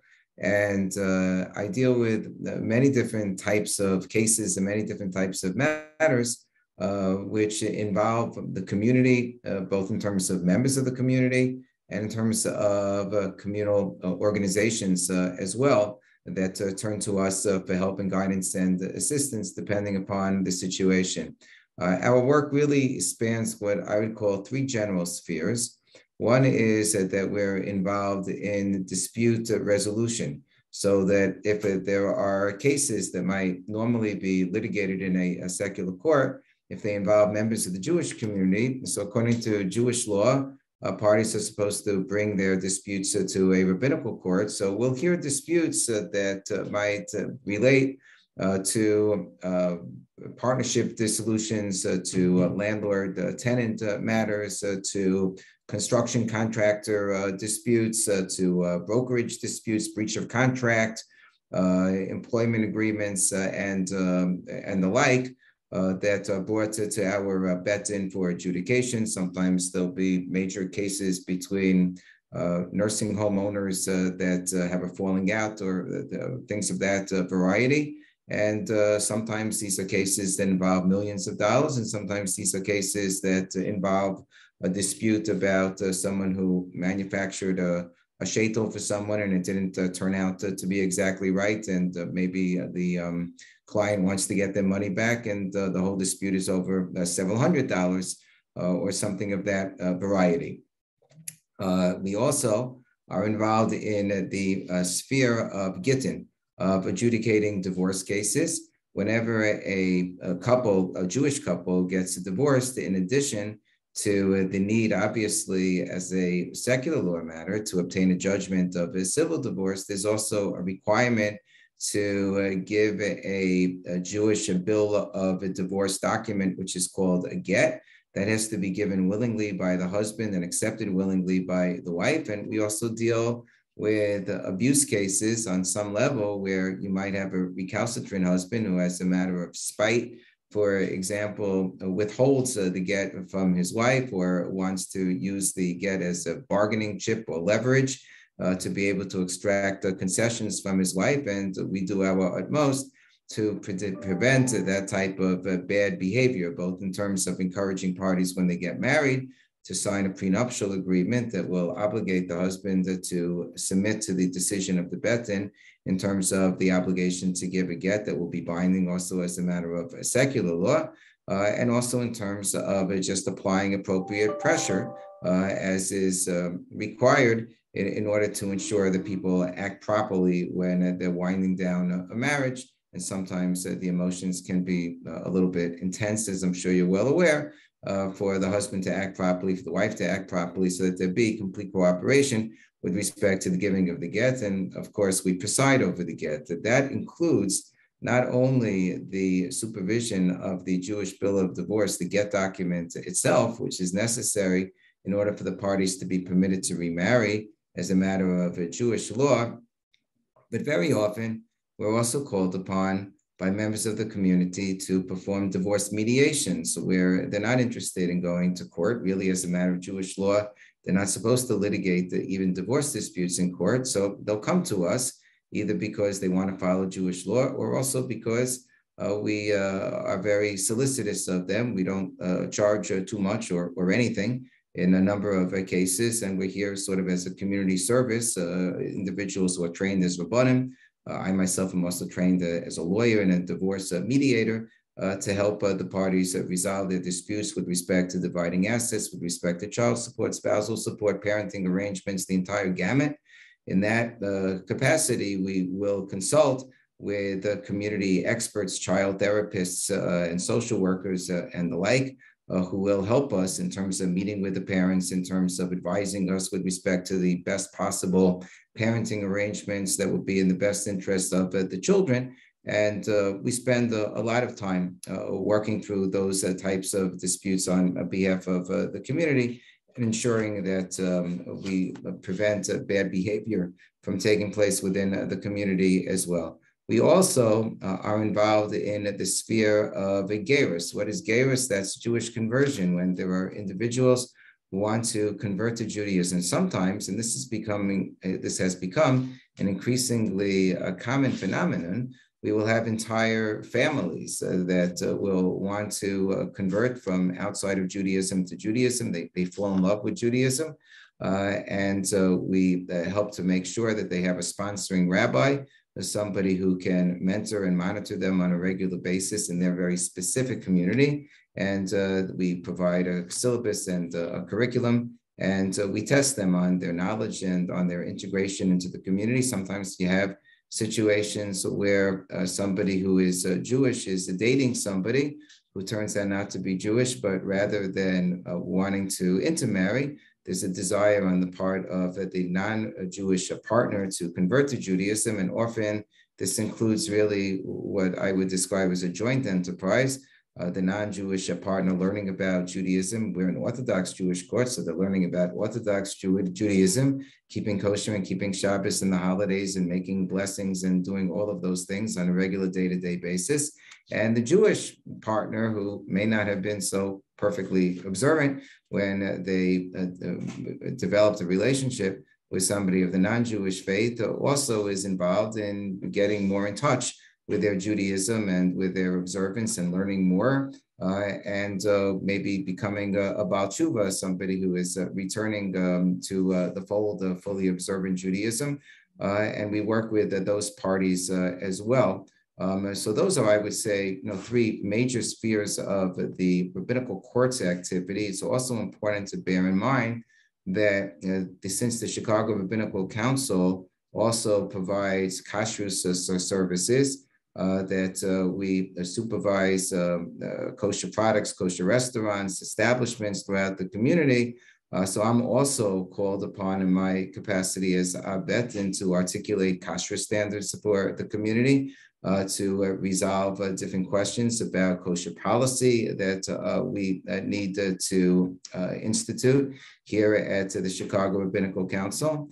So that also is a part of the work that we perform. We're also a rabbinic membership organization. So there are rabbis of shuls, rabbis of different communal organizations here in the community who are members, so to speak, of the Chicago Rabbinical Council. And they will turn to us for help and assistance with dealing with their own communal matters. And that might include helping them put an eruv, a special partition, or what we call almost like an invisible partition of wires and poles around their community to enable people to be the observant members of the community to be allowed to carry and to wheel baby carriages on Shabbos that otherwise would not be permitted if you didn't have that type of an enclosure known as an eruv. And also to oversee a mikvah, Jewish ritualariums, which the observant Jewish women use after they've had their menstrual periods. There's that we have a proper mikvahs, a proper mikvah in place. So we'll supervise mikvahs and things of that variety as well. And in general, assist the rabbis sometimes with just vexing communal problems that they might have. There's a major fight or dispute in the community, and they need the assistance of the Beth to help to resolve or quell that dispute. So we're brought in not only here in Chicago, but we serve as a regional rabbinical court really for the entire Midwest region. So we will be called upon to resolve disputes and to assist with respect to rabbinical matters in other communities as well, including, just to give you an example of some of the places that we serve: Memphis, Tennessee, and Omaha, Nebraska, and Overland Park, Kansas, and Houston, Texas, and Dallas, Texas. And in Canada, we help out the Edmonton community. And there are also other assorted communities that turn to us as their official rabbinical court, including the San Francisco community and the Oakland community. So we really have a very broad swath, even though our main focus obviously is here in Chicago. So Rabbi Rosenberg had asked me to really just give a brief overview presentation of the work that we do in 15 minutes or less, so that there could be time for some additional questions. And that's really, all that I intended to do in these introductory remarks. And now if you have any follow-up questions, I'm happy to address them. Thank you, Rabbi Reiss, for that rich presentation. Could you say a word, please, about the role of a posek, a halachic decider, someone who decides questions of halacha, of Jewish law? There are, especially nowadays, and I guess in every single generation, there are unique questions of Jewish law that arise. I mean, in our generation, some of the questions may relate to utilizing new technologies, like, for example, how much is it appropriate to rely upon DNA identification?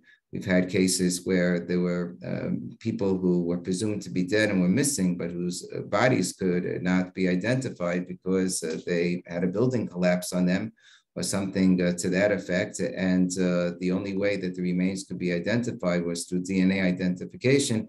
Does halacha recognize that in terms of, for example, allowing the widow to assume that the husband has died based on that evidence, that she would be permitted to remarry and she would not be an aguna, she wouldn't be a chained woman.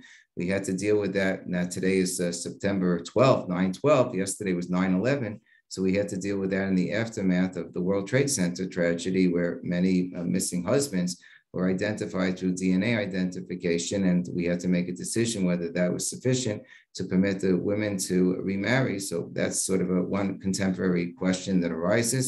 Questions whether DNA can be relied upon in terms of establishing Jewish identification. A person had a mother or a maternal grandmother who was adopted, and we're not entirely sure of their Jewish roots, but they do a 23andMe test, and the DNA connects them to all kinds of Jewish cousins and other relatives who are able to piece together the story, so we can figure out that they really do come from a Jewish grandmother or a Jewish maternal great-grandmother, and therefore we can issue a document certifying that they're Jewish so that they'll be allowed to get married by the rabbis. This is especially important if they want to get married in Israel, and the Israeli rabbinate needs a letter from us certifying their Jewishness. How much can you rely upon those types of things? And there are, other questions that nowadays we all know that there is more of a tendency for people to undergo sex change operations. Does halakha recognize a change of gender? Generally not, but what do you do in those situations? Somebody changed their gender and now they want to convert to Judaism. Can you convert them as a woman if they halakhically are considered to be a man? All kinds of questions that in previous generations may have been explored as science fiction, but in our generation are real life questions that we have to deal with competence and also with a sense of sensitivity as well. So how do you go about this process? One of the traditional roles of being a chief rabbinical judge of a rabbinical court is to serve as a posek, to serve as a halakhic Jewish law expert when it comes to these types of questions. And one important ingredient is to have a tradition from rabbis who have trained you, who are considered to be experts in previous generations. So I have the benefit that I was able to learn at the feet of Rabbi Gedalia Dov Schwartz, Zechat Tzadik Levacha, of blessed memory, who was the previous Beth and chief rabbinical judge of the Chicago Rabbinical Council. Some of you knew him or certainly knew of him. And he was not only an incredibly erudite person, but a very humane and compassionate human being. And I was able to learn from him how to combine a sense of erudition, responsibility to tradition and traditional sources with a sense of human sensitivity to understand that you're dealing with real people in real difficult situations, and you have to figure out how to address their needs with as much compassion and sensitivity as possible. There's also a longstanding tradition, whenever a question is very difficult and novel, to consult with other rabbinic experts throughout the world. So I have my sense of I have my collection of colleagues throughout the world whom I consult with when I have difficult questions as well, here in America and in Israel. Every year, I have the privilege of attending an annual conference of Jewish law judges that takes place in Israel. And we always present about different topics that are cutting edge topics, so to speak, in the modern age. And I'm able to present on those topics and hear what my other rabbinic colleagues have to say about it, and to confer and consult with them. And we're able to develop sometimes a streamlined approach as to how to approach different difficult types of issues. So this is kind of the role of the posek, of a Jewish law expert, to be available, sometimes not only for the hard questions, but even just for the common types of questions that arise on a day-to-day basis. People mixed up the meat and the dairy in their kitchen, and they want to know whether a certain dish can be used, whether a certain dish needs to be koshered, to go through a process of being placed in boiling hot water so that the non-kosher taste can be extracted from a particular utensil. What are the best ways to do that? When can that be done? When can it not be done? So even those types of day-to-day kitchen, types of questions often cross my desk. And sometimes there are seasonal questions, like, for example, this year is the Shemitah year, meaning that the Jewish calendar has 7-year cycles, and every 7th year is known as the Shemitah year, means that the land is supposed to rest. Not our land here in Chicago, but the land of Israel is supposed to rest, and that has an impact on how much a person's allowed to work their land. And what if the person, a farmer in Israel, worked their land and there was produce, and that produce now becomes imported to the United States? Are you allowed to eat that produce? Are you not allowed to eat that produce? This leads to all kinds of questions, and we get those questions that we have to answer from a kosher perspective. Sometimes there's a problem with even buying, Israeli peppers on a year like this, and we get questions about that. And there's also, now that we're in the last month of the 7th year, it's called the month of Elul. We're soon approaching Rosh Hashanah, which is the new year, in a couple of weeks. So on the Shemitah year, there's a special law that there's a cancellation of loans. If a person has loans outstanding, a person owes you $1 million, the loan's going to get canceled at the end of the Shemitah year. Well, not everybody wants their loan to get canceled. They might need the $1 million. So there's a special device, a rabbinic device, which is known as a prusbul, which means that a person can appear before a rabbinic court, such as the Chicago Rabbinical Council, and say they're effectively handing over all of their loans to the rabbinical court. That's called a prusbul. And as a result of handing over their loans to the rabbinical courts, they'll be allowed to collect the loans. So we're going to have, over the next couple of weeks, communal prusbul signings in 3 different synagogues around the community. And I get all kinds of questions now on a day-to-day basis about, do I need to execute a prusbul? Do I not need to execute a prusbul? What if I can't appear before the rabbinical court? Can I appear before 2 witnesses and say that I'm giving over my loans in front of the rabbinical court? These types of questions, whether they're coming from members of the community, whether they're coming from rabbis who just want to know how to set up prusbul mechanisms for members of their synagogues, will come to myself in that particular capacity. So it's my job to be very well versed in all of the rabbinical sources, and to make sure that I consult with my own mentors, the rabbis who have taught me, and my rabbinic colleagues in order to fashion the best possible answers to the questions that come in front of me. So that's a brief summary of some of what it means to be a posek, as Rabbi Rosenberg asked. Rabbi Reiss, thank you so much. One short, I hope it's not a long discussion, but I think it's an important one. Rabbi Ozarowski shared with us earlier that in addition to Orthodox Jews, there are also conservative Jews, there are Reform Jews, there are Jews who are not affiliated with any synagogue grouping. And a question has been asked about, let's say, a conversion that is done by Reform rabbis or conservative rabbis, and the idea of can an Orthodox judge participate in a rabbinical court with Reform or conservative rabbis? Very briefly, I know it's a big question. It is a big question, but very briefly, look, our job is to do things correctly. So we try to do things in the best possible fashion. Part of doing a conversion in the best possible fashion is to ensure that the rabbis who sit as the rabbinical judges in a conversion court have impeccable credentials. Impeccable credentials mean that they are personally very observant themselves of the 613 mitzvot, the 613 different commandments of the Torah, of the Bible, to their fullest ability. Certainly that they follow the laws of Shabbos, they're Sabbath observers, they don't drive on the Sabbath, that they keep kosher very scrupulously. The problem is that outside of the Orthodox community, some of these laws might be defined differently. They might be a little bit watered down. Like, for example, the conservative movement, they issued a ruling that we don't recognize that says that a person's allowed to use a car to drive to synagogue on Shabbos. So we appreciate that people really do their best to try to be observant within the confines of every community in which they're raised and to which they belong. But at the same time, we have to be faithful to the traditions that have been handed down to us by our rabbis, that this would not be considered to be acceptable in terms of Shabbos observance. So if somebody observes Shabbos in that particular fashion, that they feel that it's okay to drive on Shabbos, so we feel, okay, maybe it's a step towards where they should be ideally, and we're not condemning them or anything of that sort, but we wouldn't be able to sit with somebody like that For purposes of convening a rabbinical court that needs to be valid according to Orthodox Jewish law and for purposes of the Orthodox Jewish community. Thank you very much, Rabbi Reiss. Thank you so much for being with us today and sharing so generously about the complex role of the Beth Din and all the services it provides and the role of a posek. And we're very, very honored that you have joined us today. It's my pleasure. Okay. Thank you. Take care. Okay, bye-bye. Bye-bye.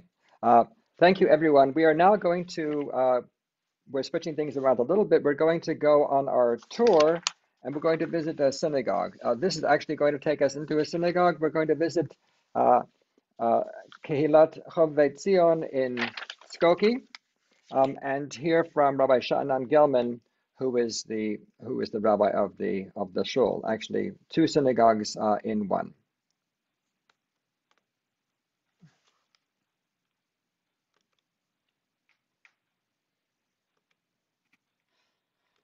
So, first of all, I'm pleased to be here. My name is Rabbi Shaanan Gelman. I'm the rabbi of Kehilat Chovevei Tzion for 16 years, and I'm the president of the CRC. The question is, what role does synagogue play in the life of Orthodox Jews? I could say the objective and the way it really plays out is that synagogue is the centerpiece of Jewish life in the Orthodox community. Not only are there daily prayers 3 times a day, but all rituals take place here, from brises to bar mitzvahs and bat mitzvahs. Weddings even take place here. We have a cadre of communal programs, social events for youth, for adults, and Shabbos really is that centerpiece as well. Shabbos, we have around the clock minyanim services around the clock from early in the day to later services, to services that appeal to different demographics, younger demographics, older demographics, people looking for more of a Hasidic kind of feel. We have Sephardic services, Ashkenazi services. So really, it's one house that has really, to use the expression, a big tent that really has every kind of Orthodox Jew that's interested in connecting to Hashem, connecting to God, and connecting to community. And I would say there's 3 pillars of the Orthodox community. One is prayer. Second is Torah study. That's a key piece of what we do here. We have classes throughout the week, classes on Shabbat, different scholars and different speakers who come and visit throughout the year. So we have prayer, we have Torah study, and then we have Chesed, which is acts of kindness towards others, that is helping others in need, making mommy meals for families that just had a new baby, bereavement meals when there's a shiva home, God forbid, when new families move in to the community, when someone suffers some other type of setback, financial or lo aleinu, God forbid, a fire in the home, the community picks up for them and assists them in those times. So that's really what Chesed is all about, being there for one another, building community based on kindness, based on the sense of one big family. An Orthodox community truly has a sense of belonging, and so I think it's very simple to mobilize when people need services. You don't have to make a special appeal. You send out one text message and 20 volunteers are ready to make meals the next minute. So that's a feature that is very special within the Orthodox community. We're tight-knit. I would say the other thing is that because Orthodoxy requires that you live within proximity of the synagogue, so not only does it help your bottom line for your property value because you have to live near the synagogue, but also it creates a tight-knit nature in the community. Everybody's really next to each other. So it's easy to invite someone over. You don't have to walk very far. You never have to go very far to find people you have something in common with, as opposed to if you did not have that requirement. So you could go 10, 15, 20 miles before connecting with someone who's your good friend in synagogue. And so it's much easier to foster a sense of achdut, of camaraderie, and of community in that sense. The structure of the daily services, though it varies from custom to custom within the Ashkenazic and Sephardic communities, is more or less the same from an overall structure. There's prayers 3 times a day. On Shabbat, we pray 4 different prayers a day, and some on Yom Kippur, for instance, we have 5. We have 5 prayers because we have Ne'ilah as well. But the basic prayer service begins in the morning with Shachrit. We have a number of early Shachrit services from 6:45 a.m., and then we have another at 8 a.m. And typically men will come, but occasionally women will come as well. And the minyan is comprised of 10 Jewish men above the age of 13. And on Mondays and Thursdays, they read from the Torah, and they call up 3 people to the Torah to receive aliyot. We'll show you the Torah in just a moment. And in the afternoon, Mincha, Mariv, this time varies based on the time of year. So for instance, in the winter, when the days are shorter, we'll have afternoon services will be much earlier, like 4 p.m. could be, and followed by a short break, and then Arvit, the evening service, is right after sunset. In the summer, when the days are longer, so Mincha could be like 8:15, and then we'll have Arvit after that. So that's the 3 prayers every day, Shachrit, Mincha, and Arvit, and that's a typical day. On Shabbat, we have an extra prayer called Musaf, which takes place after Shachrit. So this is the sanctuary, the Ashkenazic sanctuary we're in right now, and I want to show you the Aron Kodesh, the Ark, where we house our Torahs. And with that, I'll be able to show you the difference between some of our Sefer Torah. Here is the Ark that we have in the Ashkenazic sanctuary, and housed in here are various Torahs.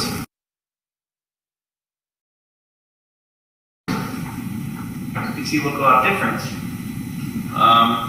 It's contained within this container, and as you see in a moment when I open it up, you see what's inside here. You can see the Torah is standing up on top, and that's how it's meant to be read. That's why you put it on a flat table. But there is an interesting story behind one of our Torahs. Just as we had a Torah that was rescued from the Holocaust, this Torah was smuggled out of Iran. One of our members was first arrested, he was able to escape. And this one is written on deer parchment. It's much more delicate katav. And it was smuggled out by one of our members, Mr. Rabbi. Ashkenazic Jewry is typically Eastern European. So we have Jews from Poland, Germany, Lithuania, Belarus, from Russia, and those sorts of communities. And they are, they typically many that came after the Holocaust, but some came beforehand. My ancestors, for instance, 3 of my 4 grandparents arrived here before the Holocaust, and only 1 arrived, afterwards or during that period of time. So it came from Europe. But that's where Ashkenazic Jews will typically come from. Yeah. And today in Israel, it's a hodgepodge of different customs mixed together because of that. Could you say just a word, Rabbi, about the role of the rabbi in the synagogue? What does the rabbi do? The rabbi wears many hats. He's a teacher, a preacher, a pastoral leader. He has to be present for life cycle events. Pastoral counselor. He's involved in difficult moments, bereavement. He's involved and leading the rituals for happy occasions, for celebrations, bar mitzvahs, bat mitzvahs, weddings, smachot, such as brisses, and simchat bat. And the rabbi is also an organizer of committees and people. And he's a sort of in that sense, a person a cheerleader for the congregation to bring them to do their best. So we want to get volunteers to get involved in an organization to give tzedakah. The rabbi is the one who has to encourage them to do so, to get them excited about that. So when you're working with an Orthodox Jewish client, understand that the synagogue plays a central role in their life, both in terms of their social arrangements and in terms of their resources. So if someone's looking for strength, whether it's financial, or whether it's friendships, or whether it's other services, so we tend to think, well, let's find the best possible person to provide that service. But realize that when you're coming from a religious mindset, often your go-to is your Jewish community and your rabbi. And so whether it's therapists, psychologists, or other medical professionals or mental health professionals, you're going to want to partner with the religious professionals with any client, specifically with the Jewish clientele, because synagogue plays such a fundamental role, and that is a source of strength. And mental health professionals always try to identify the key strengths of clients, and one of the resources they have is their religious and synagogue affiliation.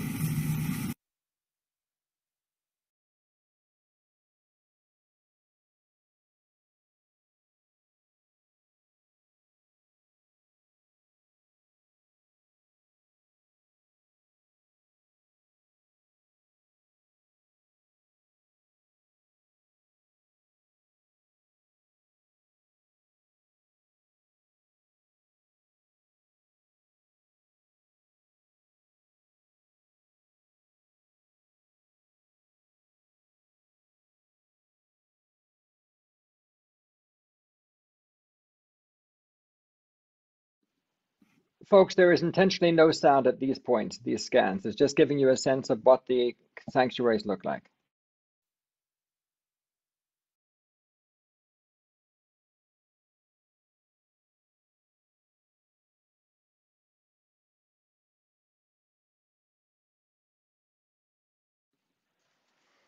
Thank you. We are now going to go on to a visit to the Chicago Chesed Fund, followed by visits to Sarah's Tent, Kosher Market, and the Tui Avenue Mikveh. Because of the time, we're going to have to unfortunately forego our breakout groups today, and that'll give us opportunity for our Q&A session subsequently. So we're going to go now to the Chicago Chesed Fund and get a tour of that organization. The Chicago Chesed Fund is in Lincolnwood, Illinois. Bear with us for a second, please.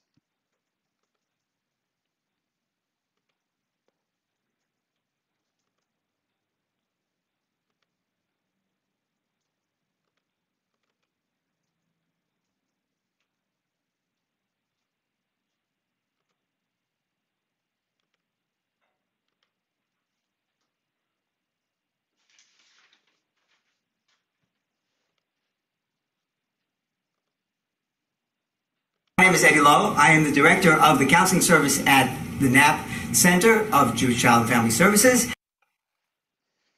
And I'm here this morning with Rabbi Nachman Bogan, who is an administrative director, thank you so much, of the Chicago Chesed Fund. So Rabbi Bogan, could you give us a little history of the Chicago Chesed Fund? In addition to being the administrative director, I'm your tour guide today.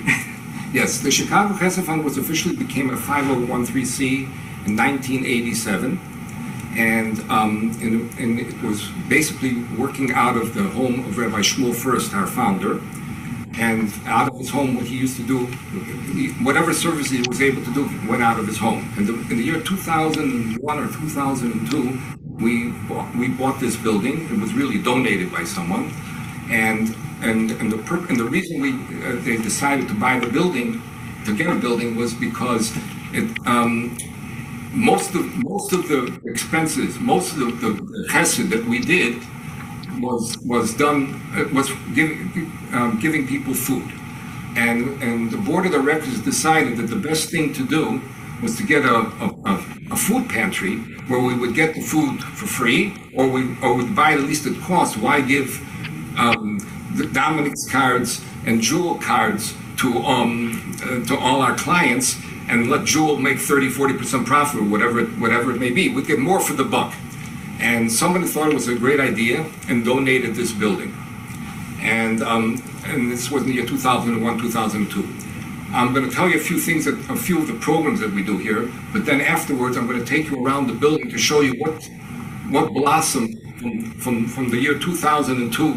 That it was just a food pantry to what we have here right now. First of all, as far as the programs go, we have I mean, I'm not even sure how many programs. There's so many, but one of our programs is JobLink. We help people get jobs. We find that the most important chesed that a person could do, the biggest kindness a person could do, is put a person on his own 2 feet.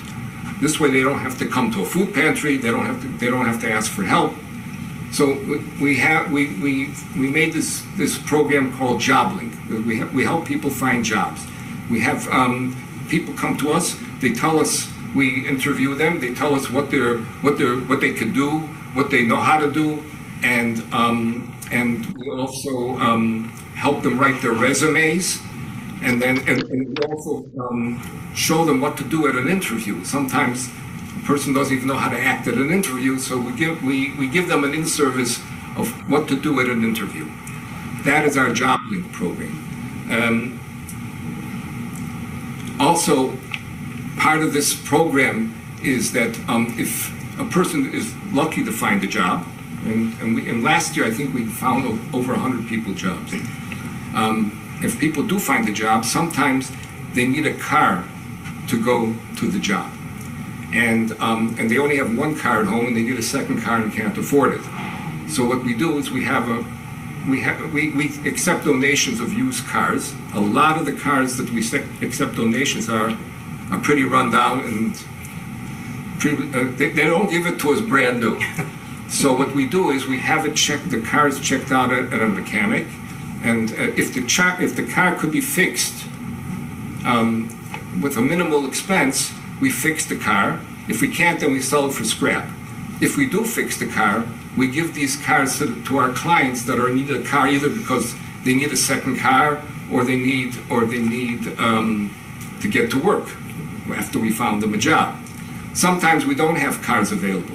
So we have an interest loan fund that we'll lend someone up to $25,000, interest free, and you could use it for whatever you need. Some people use it as a down payment for their homes, to buy a house, and some people use it to buy as a down payment to help buy a car. If it's a used car, that might be $5,000. If it's a brand new car, there might be $20,000. And so we have this interest loan fund that helps them out. This way, number one, they don't have to pay interest, and number two, if you're a little bit late, you don't have the bank hounding you. That's JobLink. We also have in financial things, we help people with budgeting. We help people with debt consolidation, because a lot of our people, one of the reasons that they get into a situation where they can't, they don't know how to budget, and they get into debt, and they're out of business. And also we have credit card settlements. In fact, we settle with a lot of credit card companies. Sometimes we can even settle at 10 to 20 cents on the dollar, which number one helps the person that owes the money, and number two, if they need help in paying it, we will help them buy out the debt. We also have a program where we give people medical assistance. We help people for school scholarships. Most of our clients are on scholarship, but sometimes they can't even pay their portion of the scholarship. So we have assistance in scholarships for the schools, and we have assistance for scholarships for camps.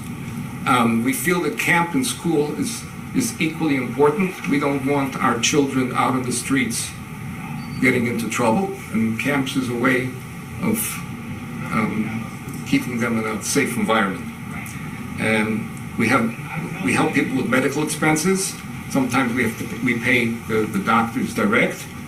Sometimes we help them with their medical insurance. If they can't afford their insurance. We don't give everybody everything because, first of all, not everybody needs everything. But whatever they might need, we have a program for it. Another thing that's trying to remember everything here. That's good so much. So I think we're pretty. We're going to take a peek at some of the facilities, some of the special services at the Chicago Chesed Fund.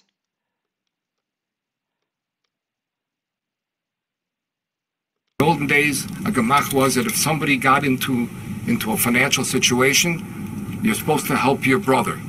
So you lend him money, interest-free. You come up with some type of a payment plan, and he pays you back. But at least it's interest-free, and he doesn't have the pressure of having the banks robocall you and all that. So the idea of a gemach was that you borrowed and you repaid. Everything here is called a gemach, but we don't expect to get the clothes back. The reason we call it a gemach is to lower the idea of it's not a handout. It's a gemach. We're loaning you something, but we don't want the clothes back. In fact, after the third, usually the people that are donating are the original owners of the clothes. So we're getting secondhand. We don't want third-hand clothes. Also you're going to notice that everything is labeled. When we get the clothes, people donate the clothes to us. We have volunteers that come in and label the clothes, and because we want it to look as close to a thrift shop as possible. We don't want it to look like a dump. And the instructions that the volunteers get is that if you wouldn't give it to your children or you wouldn't give it to your grandchildren, then we don't want it. The next section has books, school supplies, bikes, car seats, carriages, toys, buggies, carriages. It's basically set up like a Costco. So every store.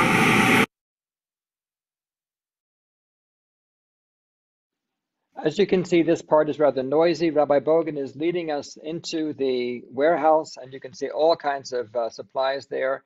We'll take a little peek at some other images of what the Chicago Chesed Fund has available. And so here's an image of some of their inventory.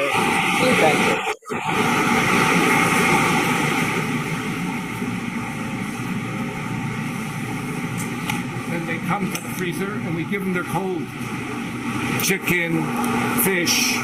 We want to make sure that everybody has food for Shabbos. We give them grape juice so they should be able. So it's a rather loud experience in that video. The fact is that when we have gone to institutions like the Chicago Chesed Fund, it has been rather noisy, and that's part of the reality of the work of the Chesed Fund. A couple of questions were asked, and then we're going to go on to our next visit. A question was asked: do you have to be Orthodox to receive services from the Chesed Fund? My understanding is that the Chesed Fund, which is located in Lincolnwood, is available to anyone in Lincolnwood. And beyond Lincolnwood, I don't know what perhaps someone here has more information than I do about that. But I don't think they turn people away. Their networks are within the Orthodox community. Maybe someone can address. They don't, David. So yes. They don't turn people away. You have to be Jewish. If you would like food, you need to get a number from Rabbi first. When you call to make an appointment, they will give you a phone number. You speak to Rabbi first for a few minutes and you get a number. Once you are approved, then you get approved for everything. You are approved for food, you are approved for furniture, you are approved for school supplies, you are approved for bikes, baby buggies, whatever it is you need. So once you get approval for food, it opens up the door for you to use all the services of the Chicago Chesed Fund. Thank you. Thank you. Our colleague Ed Lowe from JCFS. Eddie, a question was asked about how people might donate items to the Chesed Fund. You can donate. You call and they'll tell you where to leave your goods. If you have furniture, they ask you to please send in pictures so that they can make a determination as to whether or not their clients would be using that kind of furniture. And then they will come and they will pick it up. They also have something called a pickup. So there are certain days in West Rogers Park, in Peterson Park, and in the suburbs. If you call, if you have 15 bags of clothes, you leave it on a porch, somebody will come and pick it up for you. You don't necessarily have to bring it to the Chicago Chesed Fund. If you want to bring it to the Chicago Chesed Fund, you call the office, they'll tell you what to do with it. And there are large containers right next to the main building where people can leave their goods and at the same time take a tax form for themselves so that they can after they've made a donation, so they can fill that out and use it. Thank you so much, Eddie. And we are going to be sharing information about the Chesed Fund and other organizations after the program, so please look out for that in your emails. Okay, we're going to go on to our next visit, which is to Sarah's Tent Kosher Market in Skokie, Illinois.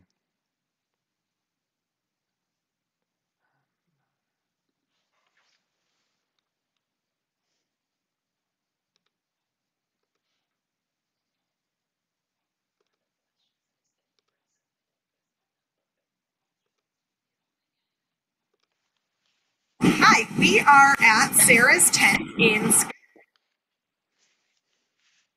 Skokie, Illinois, one of our entirely certified kosher grocery stores in the area. All items in the store are certified kosher by the Chicago Rabbinical Council. So when we go inside the store, anything that we're looking at is entirely geared towards the Jewish population, the Orthodox community who are looking to shop for kosher items. Now let's go inside. Hi, now we are inside Sarah's tent, and we're going to take a look around at all of the kosher grocery items and those that are specially in mind for the kosher consumer. The first thing we notice is right behind us we have a set of kitchen utensils. In a regular grocery store you might see a couple of spoons or pots or pans, but because a kosher kitchen is kept separate with meat and milk, we have specific kitchen utensils that are delineated for meat or milk use.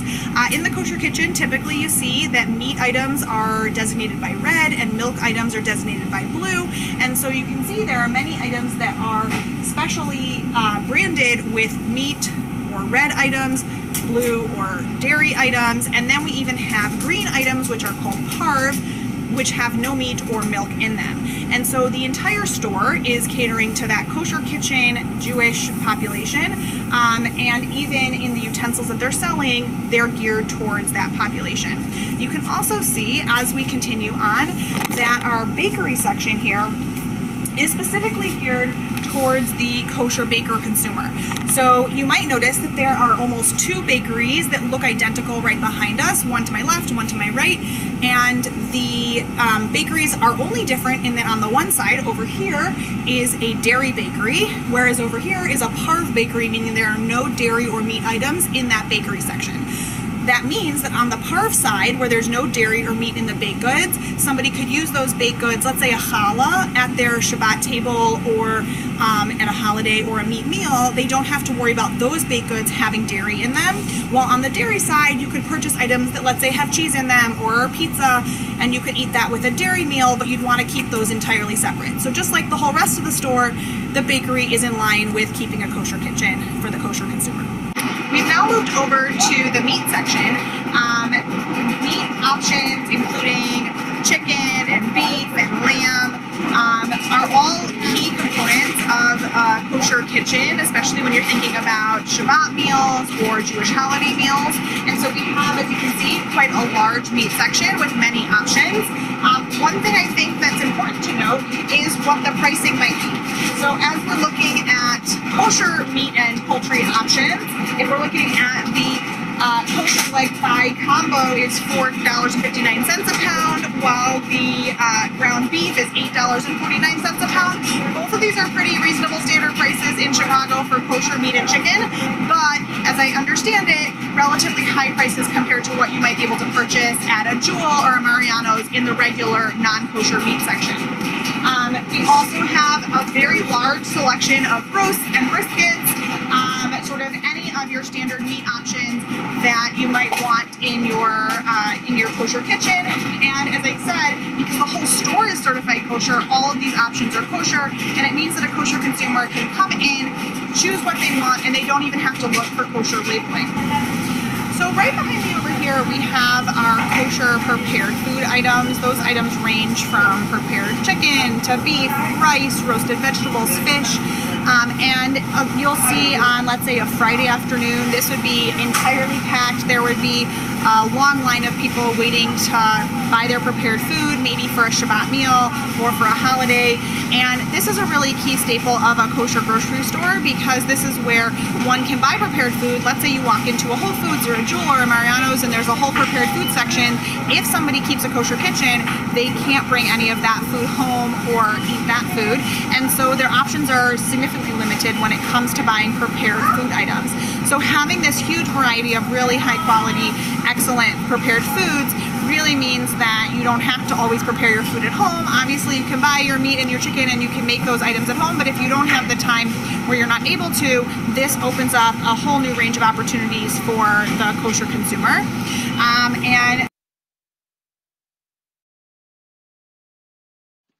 So I know a question has come up in the chat about the experience of Orthodox Jews who are not so prosperous and who may not be able to afford the things here. That's a theme that we will have a chance to explore more in our question and answer coming up shortly. I want to show you a couple more scenes from this video just to get a sense of what's available in a kosher market like Sarah's Tent. There's a kosher sushi section, which is very nice, and a very robust kosher wine section. And the rules about kosher wine are quite strict.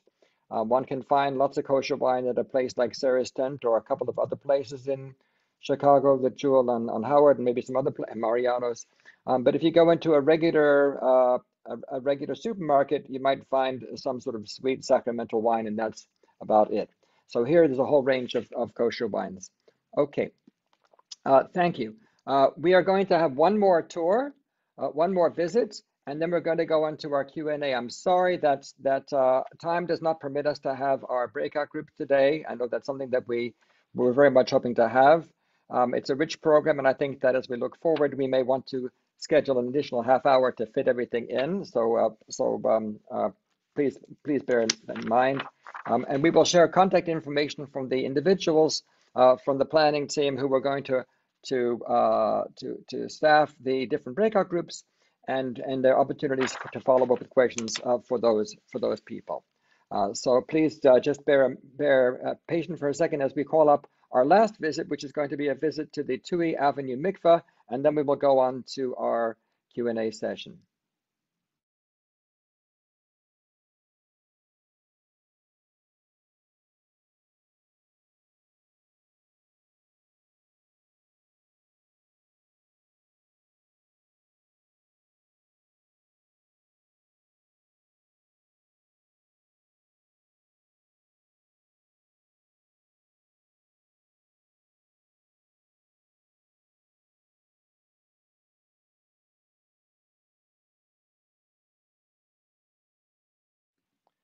Our tour of the Tui Avenue Mikveh is led by Tammy Dropkin, who is a native of Chicago, serves as one of the college teachers preparing brides for marriage of the Neely Taharat HaMishpacha Hotline, and an active member of the Neely Women's Council. She is an active volunteer in many community schools and organizations. Hi. Now let's talk about mikvah. This is the mikvah building. But more specifically, a mikvah is referring to a small pool of water. As we walk through the whole building, we'll show that to you in a moment. Using the mikvah, or dunking into the small pool of water, is part of a much larger mitzvah written about in the Torah. It's called Taras Mishpacha. It's a very heavy, long Hebrew word. I will repeat it a few times, but it's pretty hard to say, but it's loosely translated as family purity. Taras Mishpacha are the guidelines for marriage that regulate the intimate, physical relationship between husband and wife. And as purity has an obvious connection to holiness, through keeping this mitzvah, a couple brings holiness into their marriage.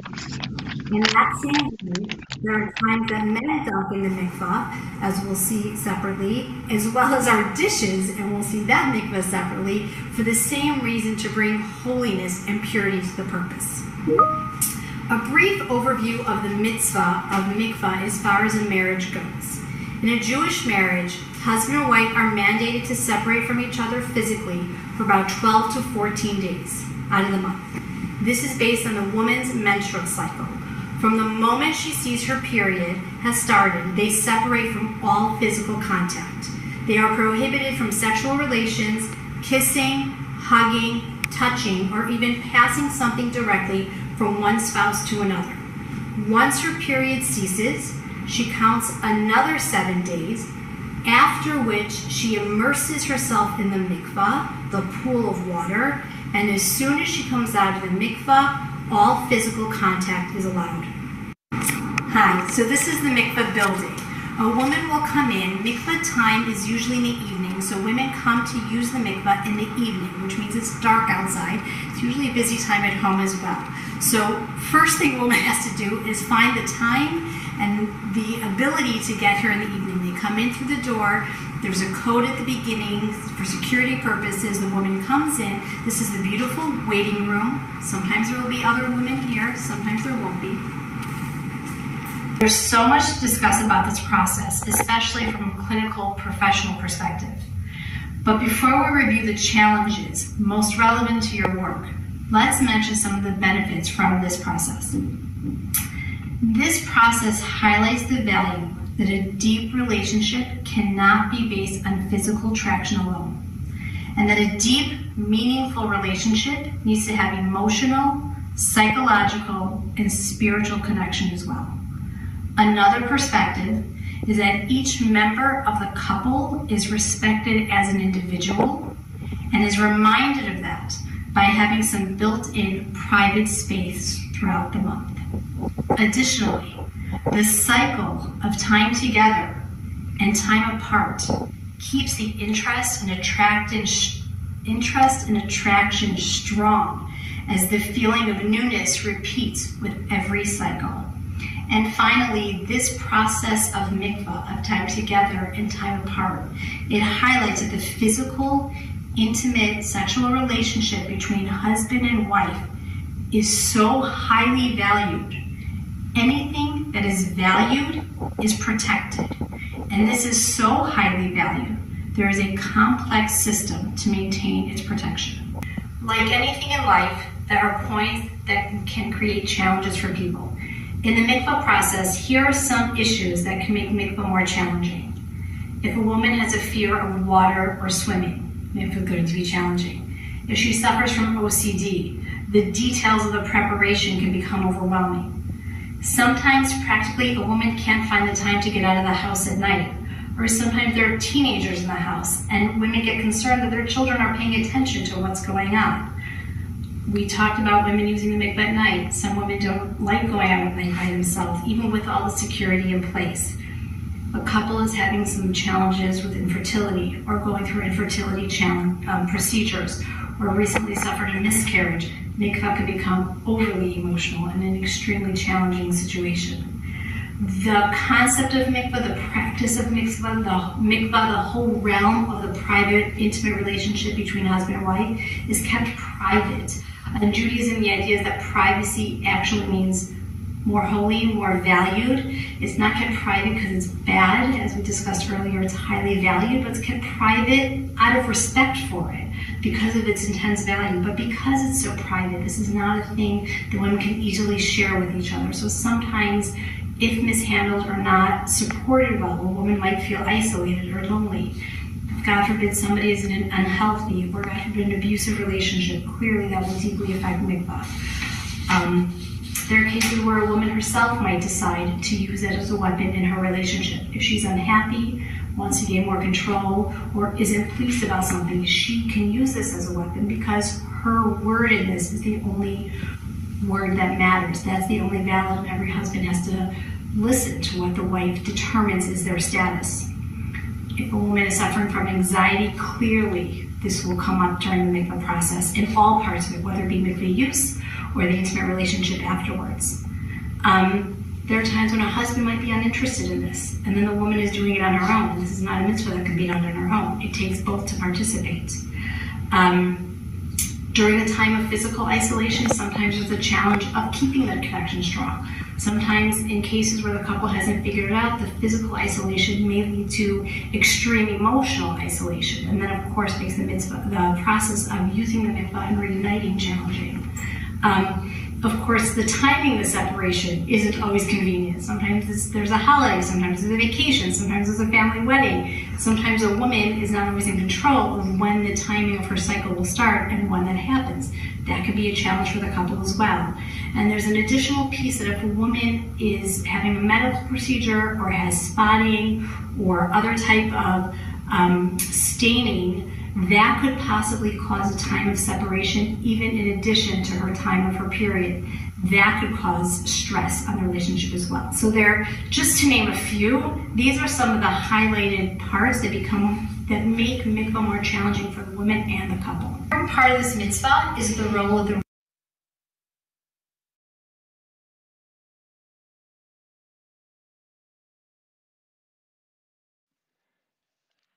Thank you. There is more to that video, and unfortunately, we don't have a picture that we can show you right now of the men's mikveh. There is an institution of men's mikveh as well that men attend to prepare for the Sabbath, for Shabbos, or for the holidays, or every day. And there's also Mrs. Drapkin referred to the Kalim mikveh, a mikveh in which people immerse new vessels before using them. Many vessels that you buy at the store have to be brought to the mikveh to be immersed in a smaller mikveh called the Kalim mikveh. We are going to go on now to our Q&A. Some questions have been shared in advance and shared with our participants in the question and answer. We're very, very honored to welcome Rabbi Gershon Schaffel, who is the rabbi of the Young Israel of Skokie, born and raised in Skokie, and Rabbi Schaffel has Yad in Smicha ordination in Jewish business law, and is capable of serving as a judge, able to serve as a judge on a Jewish court based in adjudicating civil matters. He has taught at several schools in the community, and I'm also welcoming to our Q&A Mrs. Esther Yona Friedman, who we've seen earlier, a member of the planning committee for this event, and I've shared her bio already. So I will just call myself up here as well. Okay. Rabbi Schaffel, Mrs. Friedman, good morning. Some questions were shared in advance about information that clinicians need to know in order to serve better Orthodox clients. Rabbi Schaffel, perhaps you'd like to start off addressing that issue? So first, let me begin by just thanking everybody for being here. It's appreciated. As a community, we greatly value the role and the contribution that you have to help people tap into their potential and to be able to maximize all of what exists inside of them, which sometimes, for a variety of reasons, is inaccessible at the moment. So helping people be able to realize all of that is something which is a great contribution. It is a great service that you provide. So I just want to, on behalf of myself, express my appreciation for that. One of the things which needs to be addressed, obviously, is the issue of understanding sort of culturally what's going on and the sensitivity to that. I think by and large this forum is something which is very, very, very helpful. But as I said, this is something which we value deeply, and the partnership that we have is something which is essential. And the most important thing that I would share is that those of you who don't have familiarity yet with the Orthodox community, and those of you who are just beginning to get familiarity with the Orthodox community, you shouldn't hesitate at all to reach out to one of your colleagues, or reach out to ask one of your colleagues for the number perhaps of a rabbi in the community who will be able to help you if something comes up which mystifies you, something which you don't understand, something which you don't know of as of yet, something which is a little difficult. Certainly feel free to reach out and to be in touch and to find out what exactly is going on and how we could potentially help clinically with what's with your work and what you're doing, so that we could collaborate much better and provide your clients with the best services and the best care that they could possibly have.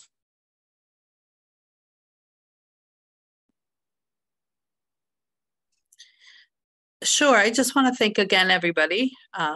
One of the things that I'm noticing and hearing throughout this theme is a lot of the challenges within the Orthodox community. And I just wanted to highlight that I'm not sure how or if it came across that it is a meaningful and rewarding and very rich life that we live. Yes, it's full of stressors. I think no different than any other life in any other world. I don't think we're unique. I think how we live our life is unique. But there's so much beauty, there's so much sense of community, there's so much sense of belonging. And those, I think, are things that need to be highlighted as positive aspects of living within the Orthodox community. Thank you. What are some specific or practical considerations about something you might call cultural humility that clinicians should be mindful of in working with the Orthodox community? This question was asked. Cultural what? I didn't hear the word after. Humility. Humility. That's a term that was suggested by one of us who registered. So I'm not familiar with that term, if it's a technical term, cultural humility. If somebody would like to if longer while I'm talking, somebody could go ahead and whoever posed the question, wants to define that a little bit more specifically. But it's something which, is any experience which one has with something coming in as an outsider and being unfamiliar with, the nuances of the way people talk, the references, things of that sort. So, as I said, this is something which is important. There are plenty of people who are available, who are willing to talk, to clarify, to shed light, to be able to explain, as much time as necessary in order to explain when a person is struggling with something which is, family related, a dynamic about the education of their children, or something about the dynamic between husband and wife, and things which go on where there's an intersect between their regular husband-wife relationship and religion, how that is going to impact, and how the broader family, how that's going to interact with all of those things. So certainly there are sensitivities that the Orthodox community has, which are there. They may be unique to the Orthodox community, but they're no different than any other cultural community, which is going to want to go ahead and pass on their traditions, and is going to want to go ahead and pass on their values and their morals to the next generation. And as anybody who is, above the age of 30 knows, that being, certainly if somebody has children, knows that becomes a challenge as the children grow up in a different culture, essentially, than the parents did, and how to go ahead and convey that in a meaningful way to the children. And that is something which I wouldn't say it creates tension, but it creates a challenge to keep up with the times and to make sure that the presentation of those values and morals remains something which is current and something which is relevant, and hopefully something which is inspiring to the children, so that they will want to follow as well in that along that same path. If I may just join in on that, with a slightly different perspective of keeping in mind as clinicians who might not be familiar with certain practices, is to keep in mind or to ask about how they should dress, how they should be. Many men and women don't shake hands with men and women. So I don't know if that would come up necessarily in a session, but even within the social service settings, working with people within the Orthodox community, that could be an issue. Being mindful that there are men that may only want to see a male clinician, there are women they may only want to see a woman clinician, and to be mindful of things like that. As well as being important, I think we've mentioned quite a few times the overarching theme of the support and the role of a rabbi within the confines and the dynamics of the Orthodox Jewish family could be a piece as well, to really be mindful to reach out for additional support and guidance. Thank you. We received a number of questions about male and female roles in Judaism, and questions about, for example, women covering their hair, and what's that about? We also received a question about do men help out, do husbands help out wives in getting ready for Shabbos, for the Sabbath? What kind of partnership do husbands and wives have in Orthodox families? And a question about family purity. Why is there a need for husband and wife to be separate when a woman is experiencing her period? So there are a number of questions having to do with men and women. I'll answer the part about the husbands helping. I'm going to leave the rest to the rabbi. So I would say there's been a huge paradigm shift in traditional male and female roles. I think that there's a big paradigm shift that many more women are traditionally out and about, having careers, working outside of the house. And I would say at the same time, many of the husbands have stepped up and are helping more within the home, that they've taken on more. They'll do carpools, they'll do shopping, they'll do childcare and things like that. I do feel like there has personally, I see and I feel that there's been a lot of that shift. At the same time, women technically, I mean, women have their traditional role. They're having the children, they're bearing the children, and they're feeding. Many of the women are nursing their children. So certain things, there can't be that shift. But I do feel that that, as well as accessing outside help, I think Mrs. Cohen had mentioned about household help and cleaning help, there's an understanding of that. But I do think that the men and the women are more supportive of each other versus the real traditional, you know, she takes care of the home and he's the breadwinner. So let me begin, I guess, responding to the other two parts, since the world is currently mourning the Queen of England. So let me begin by sharing a story related to the Queen of England. It once happened. England has a position. I think it's an official position in the government of a chief rabbi, somebody who's in charge of all religious things. And there was once a gathering with the Queen and various religious figures, and somehow it happened that they forgot to tell the Queen not to shake the rabbi's hand. And as you know, as it has been mentioned, typically men don't shake women's hands outside of immediate relatives, outside of their wife or daughter or something, or mother or something like that. And for whatever reason, somebody forgot to mention that to the Queen.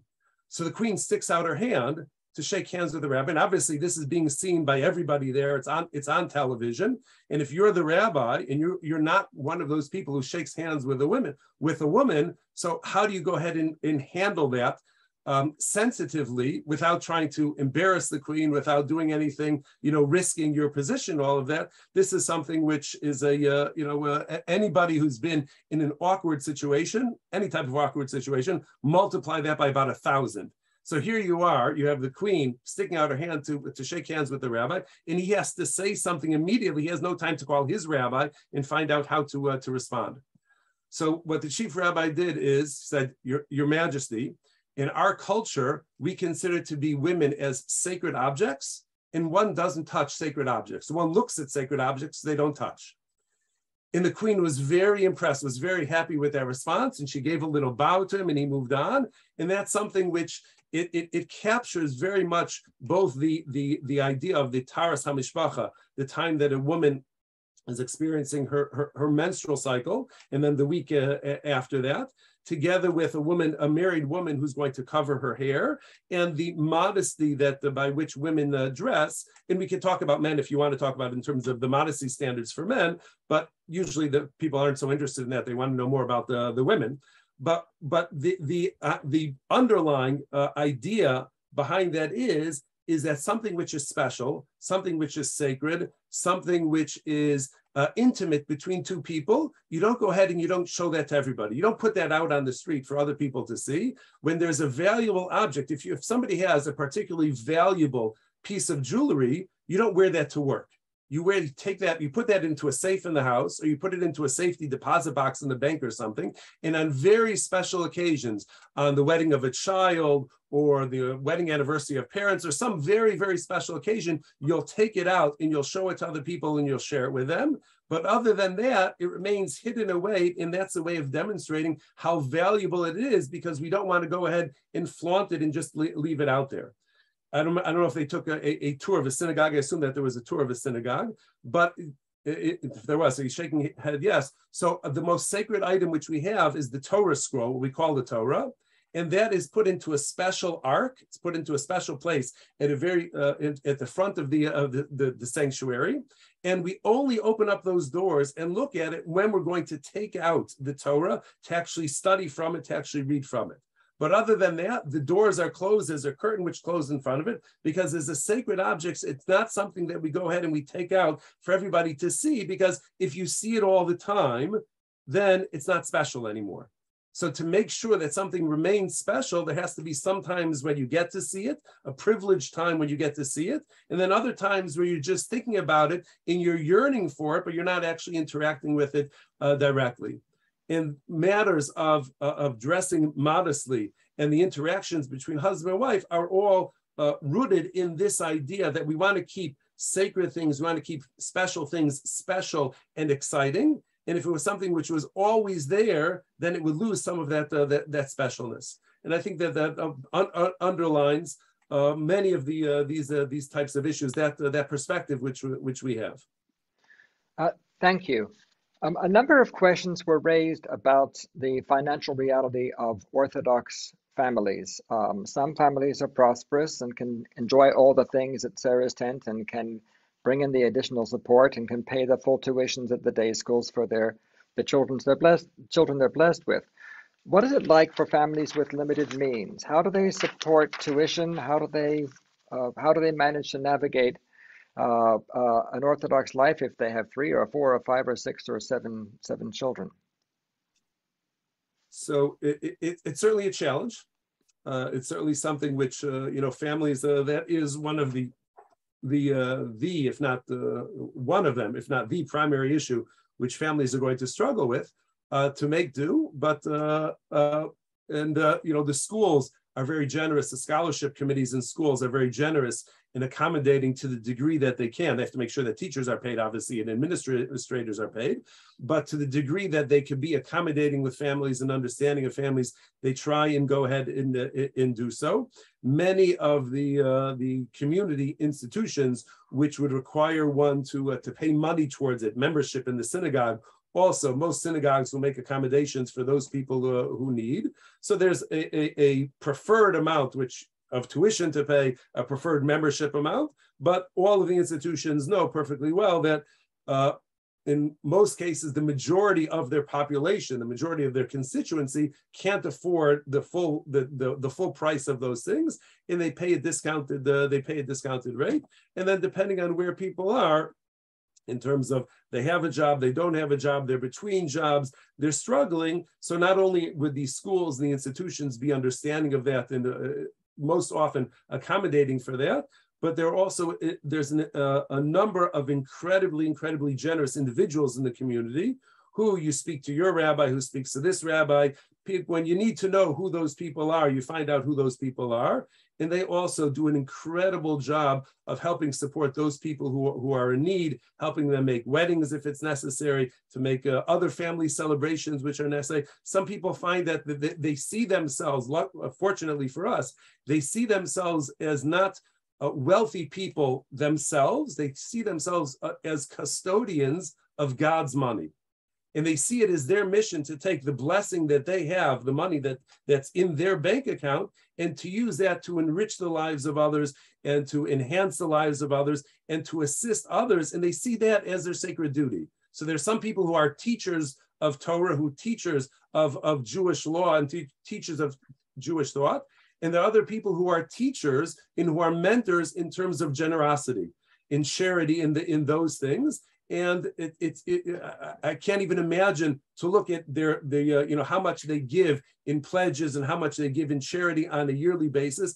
For those who are not familiar with this part of Jewish culture, of Orthodox culture, it'll be mind-boggling to see the numbers which people very lovingly and generously give away. But that's one of the ways that we sort of try and help as a community. We try and help out. We help one another and make sure that everybody should be able to provide a Jewish education and to get kosher food and to do those basic necessities to remain a part of the community, that nobody should be excluded by virtue of their financial circumstance.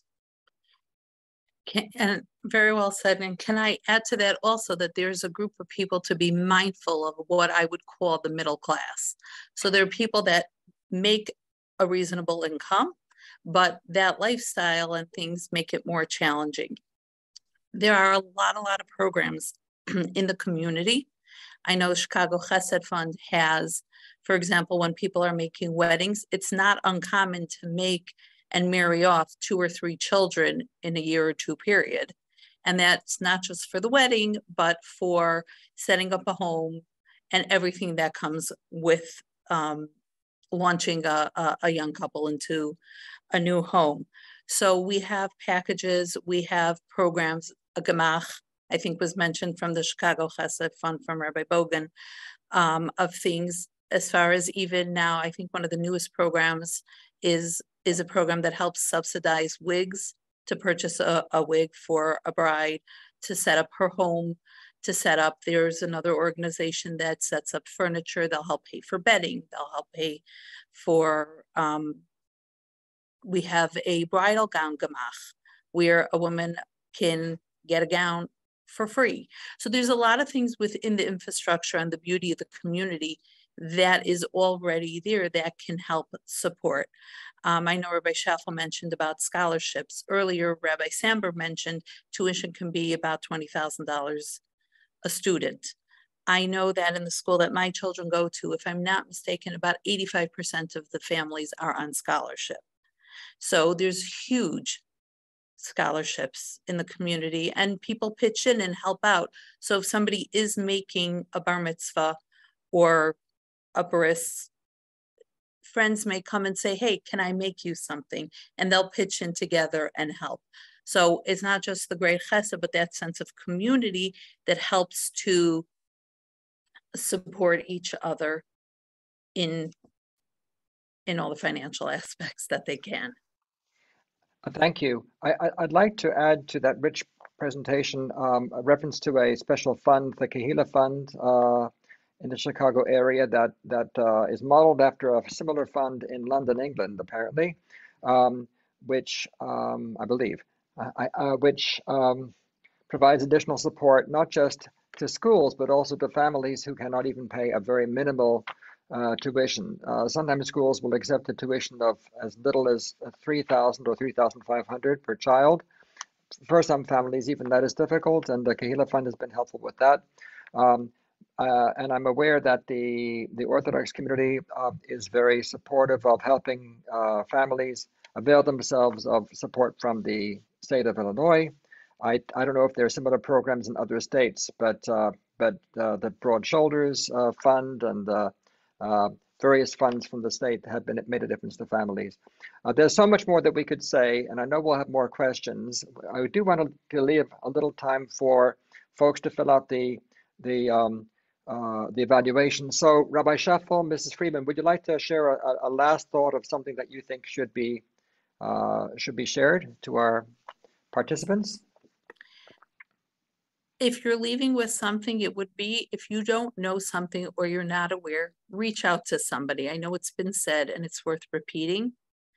If you're unsure, check in, ask. People are available. Rabbi Rosenberg, Rabbi Schaffel, people in the community, myself, anybody that's Orthodox, mostly are happy to be approached, to be asked and check in. And don't make assumptions, because there is so much room within the confines that need to meet the needs of each person. And the rules are there, but they're not impossible, and they're not meant to be impossible. And that's where we have the rabbis. Thank you. Thank you, Mrs. Friedman. Rabbi Schaffel? I would echo the same idea. It may be unnecessary to say to therapists, but therapists are going to be working within the Orthodox community.